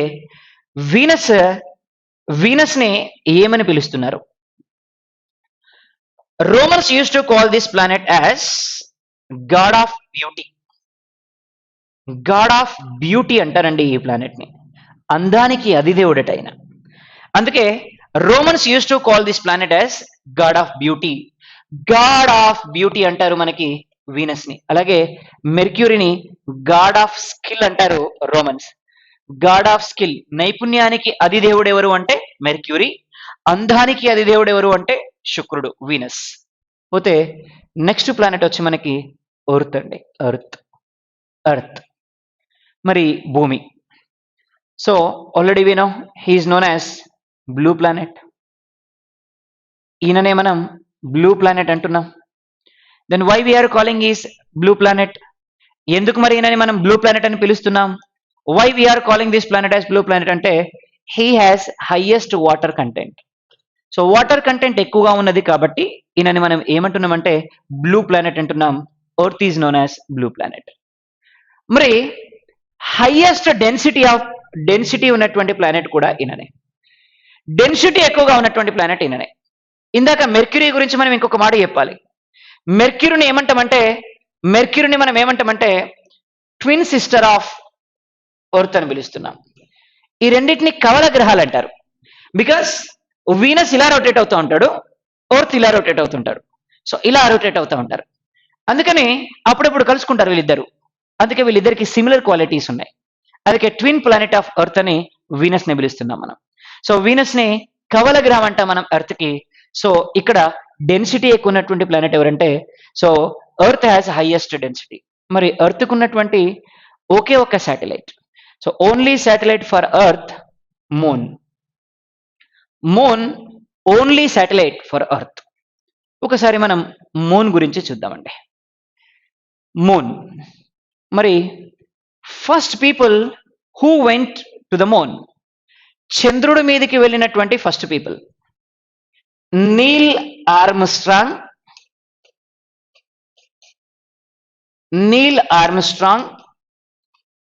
Edwin Aldrin, Alvin Kanin. Neil Armstrong, Edwin Aldrin, Alvin Kanin. These three people who went to moon in 1969 July 21st. 1969 July 21st కి ఈ ముగ్గురు కూడా మూన్ మీదకి వెళ్ళారండి. Neil Armstrong, Edwin Aldrin, Alvin Kanin. Neil Armstrong, Edwin Aldrin, Alvin Kanin. These three people who are went to moon in 1969 July 21st. 1969 July 21st కి these three people who are went to moon. మరి వీళ్ళు స్టెపిన్ అయినటువంటి place, వీళ్ళు అడుగుపెట్టినటువంటి place. So the people where these three people are land on moon is called Tranquility. ఈ ముగ్గురు దిగినటువంటి place ఏమంటామంటే మనం ట్రాంకియోలైట్ అనే పేరుతోటి పిలుస్తున్నాం. ట్రాంకియోలైట్ అంటాం. సో ఈ ట్రాంకియోలైట్ నే ల్యాండ్ ఆఫ్ పీస్ అని కూడా పిలుస్తారు. ట్రాంకియోలైట్ ని ఏమని పిలుస్తున్నారు అంటే ల్యాండ్ ఆఫ్ పీస్ అని కూడా పిలుస్తారు ఈ Tranquility which is known as so land of peace అంటారు. ల్యాండ్ ఆఫ్ పీస్ ఎక్కడ ఉంది అంటే మూన్ మీద ఉంది. మరి వీళ్ళు మళ్ళీ అర్త్ పైకి వచ్చేటప్పుడు ఇక్కడ నుంచి ఒక మినరల్ కూడా తీసుకొచ్చారు. Name of the mineral armalcolite అనేటువంటి మినరల్ ని తీసుకొచ్చారు. So armalcolite is the rarest mineral which is available only on moon. So almacolite is the rarest mineral which is available only on moon. Moon మీద మాత్రమే దొరికేటువంటి mineral ఏంటి అంటే almacolite. Then highest mountain on moon Leibniz, highest mountain on moon. Then gravitational force on moon. So gravitational force on moon 1/6 of the earth. So gravitational force of moon gravitational force ఏ విధంగా ఉంటుందంటే 1/6 of earth ఉంటుంది. అంటే simple గా చెప్పాలంటే మనం ఎలా అని చెప్పొచ్చు అంటే గ్రావిటేషనల్ ఫోర్స్ ని ఎలా అడిగారు క్వశ్చన్స్ ఎగ్జామినేషన్ లో అంటే ఏ man has a weight of 60 kgs on earth. What is the weight of man on moon? ఒక మనిషి భూమి మీద 60 kgs బరువు ఉన్నాడండి. ఈ మనిషి మూన్ పైనకు వెళ్తే ఎంత ఉంటాడు అంటే 60/6 ఉంటాడు. అంటే 10 kgs ఉంటాడు ఈయన. సో 10 kgs ఉంటాడు మూన్ పైకి వెళ్ళినప్పుడు. So there is no gravitational force on moon. So అక్కడ మనం ఒకవేళ షటిల్ ఆడినాం అనుకోండి, కాకు కింద పడదు, మనము కింద పడదాం, ఇట్లా ఆడుకునేటువంటి అవకాశం ఉంటుంది. ఇక్కడ గ్రావిటేషనల్ ఫోర్స్ లేదు. ఇక్కడ 1/6 ఆఫ్ ది వెయిట్ ఉంటుంది మ్యాన్ యొక్క వెయిట్ వచ్చి. సో ఇది మూన్ కి సంబంధించినటువంటి విషయాలు. So first people who went to moon Neil Armstrong, Edwin Aldrin, Alvin Kanin. These three people who are went to moon: Neil Armstrong, Edwin Aldrin, Alvin Conin, this 3 people who are went to moon. So ఈ ముగ్గురు కూడా moon పైనకు వెళ్ళడం జరిగింది. So 1969 July 21న ఇది మనకి moon. So మరి moon only satellite to earth అని చెప్పుకున్నాం. Only satellite to earth moon. So ఈయన మనకి మూన్ ఉంటాయి. ఇకపోతే నెక్స్ట్ ప్లానెట్ మార్స్ అండి. ఈయననే మనం ఏమంటున్నామంటే రెడ్ ప్లానెట్ అంటున్నాం. Red planet. We are calling this planet as red planet. And why we are calling this planet as red planet? ఎందుకు మనం ఈ ప్లానెట్ ని రెడ్ ప్లానెట్ అని పిలవాలి అంటే Mars has highest red soils. ఈయన పైన ఎక్కువగా ఏమున్నాయంటే రెడ్ సాయిల్స్ ఉన్నాయి. ఎర్ర నేలలు ఎక్కువగా కనిపిస్తున్నాయి ఈయన మీద. So highest percentage of red soils we can see on this planet. అలాగే ఇక్కడ ఒకసారి ఒక కామిక్ వచ్చి కొలైడ్ అయిందండి. దానివల్ల ఏమైంది? ఇక్కడ ఒక రింగ్ ఆఫ్ ఫైర్ ఫామ్ అయింది. ఎప్పుడు కూడా వెలుగుతూ ఉంటుంది. ఎప్పుడు కూడా వెలుగుతుంది. వేరే ప్లానెట్ నుంచి చూసినప్పుడు ఈయన పైన ఒకటి ఎర్రటి వలయం కనిపిస్తుంది. అందుకే నన్ను మనం ఏమంటామంటే రెడ్ ప్లానెట్ అంటున్నాం. So who is known as red planet? Mars is known as red planet. So first planet మనకి మెర్క్యూరీ, వీనస్, అలాగే Earth, Mars, Jupiter, Saturn, Uranus, Neptune, Pluto లేదండి. సో ప్లూటోని తీసేసినాం మనం. సో ప్లూటోని తీసేసాం కాబట్టి there is no Pluto. So ఇక్కడ వరకు ఉన్నాయి 8 ప్లానెట్స్ ఉన్నాయి మనకి ఓవరాల్ గా. సో ఇక్కడ ఉన్నటువంటి ఈ 4 ప్లానెట్స్, ఇక్కడ ఉన్నటువంటి ఈ 4 planets. So these planets are called inner planets. These planets are called outer planets. రెండిటికి మధ్యలో ఏముంటాయంటే మనకి ఆస్టరాయిడ్స్ ఉంటాయి. ఆస్టరాయిడ్స్ ఉంటాయి ఈ రెండిటికి మధ్యలో. పోతే next planet Jupiter. Next planet Jupiter, largest planet in universe. విశ్వంలో పెద్ద planet, largest planet in universe. అందుకే rotation and revolution both are more for this planet. చాలా ఆలస్యంగా ఆయన చుట్టూ ఆయన తిరుగుతాడు. చాలా ఆలస్యంగా పక్కల చుట్టూ కూడా తిరుగుతాడు. Because is a largest planet. Largest planet in universe, so that rotation and revolution both are more for this planet. A planet కి? మనకి జూపిటర్ అనేటువంటి ప్లానెట్ కి రొటేషన్ ఎక్కువే, రెవల్యూషన్ కూడా ఎక్కువే. ఈ రెండు ఎక్కువనే మనకి జూపిటర్ కి. మరి highest number of satellites, universe లోనే హైయెస్ట్ నెంబర్ ఆఫ్ శాటిలైట్స్ ఉన్నటువంటి ప్లానెట్ ఏది అంటే Jupiter. Jupiter has highest number of satellites. అలాగే జూపిటర్ ని ఒకసారి షూ మేకర్ లెవీ అనే ఒక కామిక్ వచ్చి కొలాడిందండి. ఒక తోకచుక్కు వచ్చి ఢీకొన్నది. సో మరి ఈ కామిక్స్ అన్నిట్లోకి పెద్దది ఏది అంటే హేలీ అనేటువంటి కామిక్. తోకచుక్కలన్నిట్లోకి పెద్దది ఏది అంటే హేలీ అనేటువంటి తోకచుక్క. So it appears once in year 76 years. 76 సంవత్సరాలకు ఒకసారి కనిపిస్తుంది. ఎప్పుడో 1983లో కనిపించిందట, మళ్ళీ 2053 అట్లా కనిపిస్తుంది మనకి హేలీ అనేటువంటి తోకచుక్క. Once in year 76 years it can be appear. So that is Jupiter అన్నాం. So Jupiter largest planet in universe. Rotation and revolution రెండు కూడా ఎక్కువ ఈయనకి. అలాగే ఈయనను ఒకసారి వచ్చి ఢీకొన్నటువంటి కామిక్ ఏది అంటే షూమేకర్ లేవి అనేటువంటి కామిక్ ఢీకొన్నది ఈయనని. సో ఇది ఓవరాల్ గా మనకి జూపిటర్. ఇకపోతే next planet Saturn, Shani. Rotation, revolution both are more for this planet. రెండు కూడా ఎక్కువనే. రొటేషన్ ఎక్కువనే, at the same time revolution ఎక్కువనే. రెండు కూడా ఎక్కువనే ఈయనకి సాటర్న్ కి. సారీ, రొటేషన్ అండ్ రెవల్యూషన్ రెండు ఎక్కువ ఎవరికి అంటే జూపిటర్ కి. ఈయన సెకండ్ లార్జెస్ట్ ప్లానెట్ ఎవరంటే సాటర్న్. రెండవ అతిపెద్ద గ్రహం ఎవరు అంటే సాటర్న్. ఈయన second highest number of satellites ఉన్నటువంటి planet. Jupiter rotation and revolution పెద్ద ప్లానెట్, ఎక్కువ శాటిలైట్స్ ఉన్నటువంటి planet. Second highest number of satellites ఉన్నటువంటి ప్లానెట్ ఎవరంటే సాటర్న్. అలాగే లెస్ డెన్సిటీ ఉన్నటువంటి ప్లానెట్, చాలా చాలా చాలా తేలికగా ఉండేటువంటి ప్లానెట్. ఎంత తేలికగా ఉంటాడంటే అయినా వాటర్లో వేసినా కూడా పైకి తేలుతాడట. అంత తేలికగా ఉండేటువంటి ప్లానెట్ ఎవరంటే మనకి సాటర్న్, శని. శని చాలా చాలా వెయిట్ లెస్ ఉండేటువంటి planet Saturn. Second highest number of satellites ఉన్నాయి, సెకండ్ లార్జెస్ట్ ప్లానెట్. మరి ఈయననే మనం ఏమంటామంటే బ్యూటీ ప్లానెట్ అంటాం, బ్యూటీ ప్లానెట్ అంటున్నాం. వీనస్ నేమో గాడ్ ఆఫ్ బ్యూటీ అంటారు, ఈయననేమో బ్యూటీ ప్లానెట్ అంటారు. So why we are calling this planet as beauty planet? వేరే ప్లానెట్ నుంచి చూసినప్పుడు ఈయన మీద డిఫరెంట్ కైండ్ ఆఫ్ లేయర్స్ కనిపిస్తాయట, చారలు కనిపిస్తాయట. అవి వేరే గ్రహం నుంచి చూసినప్పుడు చాలా చాలా అందంగా ఉంటాయంట. అందుకే సాటర్న్ అని ఏమంటారంటే బ్యూటీ ప్లానెట్ అని పిలుస్తారు, అందమైన గ్రహం అని పిలుస్తున్నారు. అలాగే Saturn Romans use to call this planet as god of agriculture. అగ్రికల్చర్కి, వ్యవసాయానికి అధిదేవుడు ఎవరు అంటే మనకి Shani. God of agriculture, god of agriculture, god of agriculture అంటున్నాం మనం ఈయనని Saturn. Saturn who is known as god of agriculture అంటాం. సో రోమన్స్ ఏమంటున్నారు అంటే ఈయనని అగ్రికల్చర్కి అది దేవుడు. వ్యవసాయాన్ని స్టార్ట్ చేసేటప్పుడు మనం గనక వెళ్ళి ఈయనని పూజ చేసుకొని వెళ్ళి వ్యవసాయం చేస్తే పుష్కలంగా పంటలు పండుతాయని చెప్తున్నారు. అందుకే ఈయనని మనం గాడ్ ఆఫ్ అగ్రికల్చర్ అంటున్నాం సాటర్న్ అని. సో ఈయన Saturn second largest planet, second highest number of satellites ఉన్నటువంటి ప్లానెట్, లెస్ డెన్సిటీ ఉన్నటువంటి ప్లానెట్, అలాగే బ్యూటీ ప్లానెట్, అలాగే గాడ్ ఆఫ్ అగ్రికల్చర్. సో ఈయన మనకి సాటర్న్ అంటే.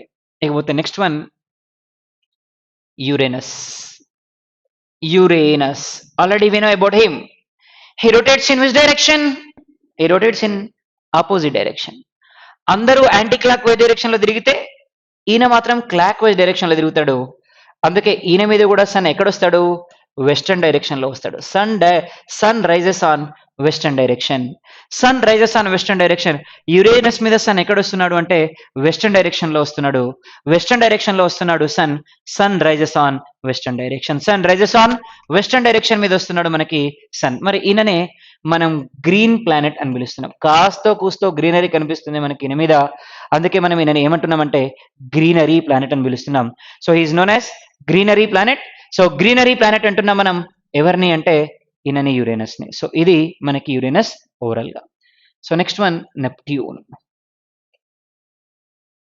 నెప్ట్యూన్ లాస్ట్ ప్లానెట్, చివరగా ఉన్నటువంటి ప్లానెట్, కోల్డెస్ట్ ప్లానెట్, చల్లగా ఉండేటువంటి ప్లానెట్. అంతేకాదండి, he was completed his first birthday also. Recent గా ఒక బర్త్డే కూడా పూర్తి చేసుకున్నాడు ఈయన. సో ఇన్వెంట్ చేసిన తర్వాత ఒకసారి ఆయన చుట్టూ ఆయన తిరిగి వస్తే ఒక బర్త్డే అయిపోయినట్టు. సో ఒక బర్త్డే పూర్తి చేసుకున్నటువంటి ప్లానెట్ ఎవరంటే మనకి ఈయననే. ఎవరు అంటే మన నెప్ట్యూన్. సో ఇవి ఓవరాల్ గా మనకి planets. Then Pluto, which is removed from planet position, which is removed from planet position in 2006. 2006 లో ప్లానెట్ పొజిషన్ నుంచి తీసేశారు ఈయన్ని. Now Pluto is a dwarf planet, మరుగుజ్జు గ్రహం. ఈయనే కాదు, ఇంకొక ఆయన ఉన్నాడు, సెరస్ అనేటువంటి గ్రహం కూడా ఉంది, ఈయన కూడా మరుగుజ్జు గ్రహమే. So Pluto, why Pluto removed from planet position అంటే generally planet must be rotate in elliptical shape. So general గా ప్లానెట్ అనేది ఎలా రొటేట్ అవ్వాలి అంటే ఇలా ఎలిప్టికల్ షేప్ లో రొటేట్ అవ్వాలి, ఇలా ఎలిప్టికల్ షేప్ లో రొటేట్ అవ్వాలి. కానీ ఈయన ఇలా తిరుగుతున్నాడు, ఇష్టం వచ్చినట్టుగా తిరుగుతున్నాడు, ఇష్టం వచ్చినట్టుగా తిరుగుతున్నాడు. ఒక్కొక్కసారి పడిపోతున్నాడు, మళ్ళీ లేస్తున్నాడు, మళ్ళీ తిరుగుతున్నాడు, వేరే ప్లానెట్స్ ని కొలైడ్ అవుతా ఉన్నాడు, ఇష్టం వచ్చినట్టుగా తిరుగుతున్నాడు. అందుకనే ఈయనకి ప్లానెట్ పొజిషన్ ఉండడం కంటే లేకపోవడం అని చెప్పి తీసేశారు. In 2006 in international astronomical conference which is held in check republic capital Prague, check republic capital Prague అనేటువంటి ప్రాంతంలో ఈయనకి ప్లూటోకి ప్లానెట్ పొజిషన్ నుంచి తీసేసి డ్వార్ఫ్ ప్లానెట్ పొజిషన్ ని కల్పించారు. Now Pluto is a dwarf planet. Now Pluto is a dwarf planet. So ప్లూటోని మనం ఏమంటున్నామంటే డ్వార్ఫ్ ప్లానెట్ అంటున్నాం. ఈయనతో పాటు ఉన్నటువంటి ఇంకో ప్లానెట్ ఎవరంటే సెరస్ అనేటువంటి ప్లానెట్ మనకి డ్వార్ఫ్ ప్లానెట్. ఇవి ఓవరాల్ గా మనకి ప్లానెట్స్ అండి.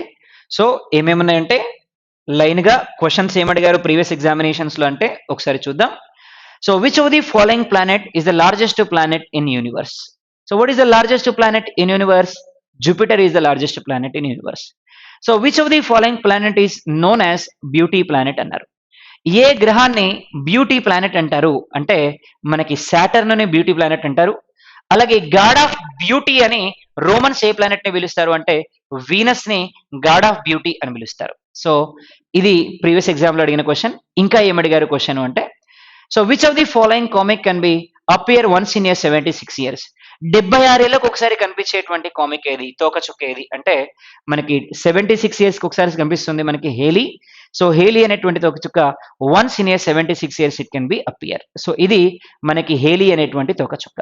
అలాగే ఇంకో క్వశ్చన్ ఏమన్నారు అంటే which of the following planet has highest albedo capacity అన్నారు. అలిబిడో అంటున్నాం. What is albedo? ఏంటి అలిబిడో అంటే? ఏంటి అలిబిడో అంటే ఫర్ ఎగ్జాంపుల్ ఒక అతను బెంచ్ మీద కూర్చొని సీరియస్ గా రాసుకుంటున్నాడు అండి, ఒకడు వచ్చి చంప మీద కొట్టాడు, అదే స్పీడ్ లో వేసి కొట్టిండు అనుకోండి, అలిబిడో అంటారు. అంటే యాక్షన్ ఈక్వల్ టు రియాక్షన్. ఎంత రిసీవ్ చేసుకుంటే అంత రిఫ్లెక్ట్ చేయాలి, దాన్ని ఏమంటాం మనం? అలిబిడో అంటాం.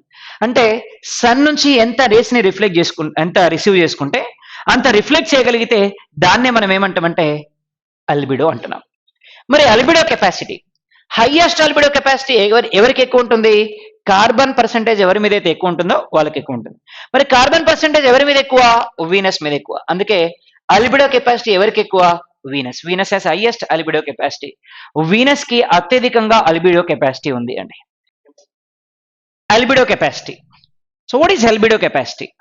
ఏంటి అలిబిడో కెపాసిటీ అంటే how much is receive from the sun, that much of reflection we must be create. So దాన్నే మనం ఏమంటామంటే అలిబిడో కెపాసిటీ అంటున్నాం. సో మరి ఎవరి మీద అలిబిడో కెపాసిటీ ఎక్కువ అంటే కార్బన్ పర్సెంటేజ్ ఎక్కువ ఉన్న దగ్గర అలిబిడో కెపాసిటీ ఎక్కువ. So which planet has highest carbon percentage? Venus has highest carbon percentage. So nearly 55% of albedo capacity ఉంటుంది మనకి వీనస్ కి. సో మరి ఎర్త్ కి ఎంత ఉందంటే 35% ఉంటుంది మనకి ఎర్త్ కి సంబంధించి ఈ అలిబిడో కెపాసిటీ. ఇది one of the previous examination question. మరి ఇంకా క్వశ్చన్స్ ఏమడిగారు ఎగ్జామినేషన్ లో ఒకసారి చూద్దాం. సో ఇంకా ఏమడిగారు క్వశ్చన్స్ అంటే in which year Pluto removed from planet position అన్నాడు. So in which year Pluto removed from planet position? In 2006. 2006 లో ఈ ప్లానెట్ ని ప్లూటోని తీసేశారు ఓవరాల్ గా మనకి ప్లానెట్ పొజిషన్ నుంచి. సో 2006 లో ప్లానెట్ పొజిషన్ తీసేయడానికి రీజన్ ఏంటి అంటే so generally planet should rotates in elliptical shape. General గా ఒక ప్లానెట్ ఏమవ్వాలి? ఎలిప్టికల్ షేప్ లో రొటేట్ అవ్వాలి. కానీ ఈ ప్లానెట్ ఏమవుతుంది అంటే ఇష్టం వచ్చినట్టుగా రొటేట్ అవుతుంది. అందుకనే దీన్ని ప్లానెట్ పొజిషన్ నుంచి తీసేశారు. So now it has dwarf planet. So dwarf planet position ఉంది. సో డ్వార్ఫ్ ప్లానెట్స్ ఇంకేమున్నాయంటే సెరస్ అనేది డ్వార్ఫ్ ప్లానెట్. ఓవరాల్ గా సో ఇది మనకి జాగ్రఫీలో ఉండేటువంటి major topics and important topics. ఒకసారి ప్రీవియస్ ఎగ్జామినేషన్ లో అడిగినటువంటి క్వశ్చన్స్ ని డిస్కస్ చేస్తే క్వశ్చన్స్ ఎలా ఉన్నాయి అంటే first chapter physical setting of ఇండియాలో క్వశ్చన్స్ ఎలా అడిగారు? India doesn't have common boundary with which of the following country? భారతదేశానికి ఏ దేశంతో సరిహద్దు లేదు అన్నారు. ఏ దేశంతో సరిహద్దు లేదు అంటే ఎన్ని దేశాలతో సరిహద్దు ఉందో తెలిస్తే సరిపోతుంది. So India has common boundary with how many countries? 7 countries. ఏమేం కంట్రీస్ తో ఉంది? Pakistan, Afghanistan, China, Nepal, Bangladesh, Myanmar. So these are the countries. So Pakistan, Afghanistan, China, Nepal, Bhutan, Bangladesh, Myanmar. So these are the countries which has common boundary with India. సో ఇండియాకి ఎన్ని దేశాలతో common boundary ఉంది అంటే 7 countries తో కామన్ బౌండరీ ఉంది. హైయెస్ట్ కామన్ బౌండరీ ఎవరితో ఉంది అంటే బంగ్లాదేశ్ తో ఉంది. లీస్ట్ కామన్ బౌండరీ ఎవరితో ఉంది అంటే ఆఫ్ఘనిస్తాన్ తో ఉంది. ఇది one of the previous examination question. ఇంకా so recently Doklam pass become controversial between which of the following countries అన్నారు. సో డోక్లా పాస్ అనేది ఇండియాకి చైనాకి మధ్య కాంట్రవర్సీ అయినటువంటి ప్రాంతం. So Doklam pass which is controversial between India and China. So అలాగే ఇంకో క్వశ్చన్ అడిగారు. So which of the following place occupied by China in 1962? 1962 లో చైనా ఆక్యుపై చేసినటువంటి ప్రాంతం ఏది? ఆక్సాయి చిన్ అనేటువంటి ప్లేస్ ని ఆక్యుపై చేసిందండి చైనా 1962 లో, which is located in Jammu Kashmir origin west sector లో అనేటువంటి ప్లేస్ ని ఆక్యుపై చేసింది. ఆక్సాయి చిన్ అనే ప్లేస్ ఆక్యుపై చేసింది 1962 లో. ఇకపోతే నెక్స్ట్ క్వశ్చన్ ఏమడిగారు అంటే which of the following state is not a land locked state అన్నాడు. ల్యాండ్ లాక్డ్ స్టేట్ కానటువంటి స్టేట్ ఏది అన్నాడండి. Which of the following state is not a land locked state అంటే అయినవేంటో తెలియాలి మనకి. ఏమేమి ఉన్నాయి? JHMCT అనే స్టేట్స్ ఉన్నాయి. Jharkhand, Haryana, Madhya Pradesh, Chhattisgarh, Telangana. So these states which are known as landlocked states. కానివంటే ఇవి కాకుండా ఏవైనా సరే. So from which of the following state 82.5 eastern longitude doesn't pass అన్నాడండి. 82.5 eastern longitude doesn't pass from which of the following state అన్నాడు. 82.5 డిగ్రీల తూర్పు రేఖాంశం ఏ రాష్ట్రం నుండి పాస్ అవ్వదు అంటే పాస్ అయ్యే తెలియాలి మనకి.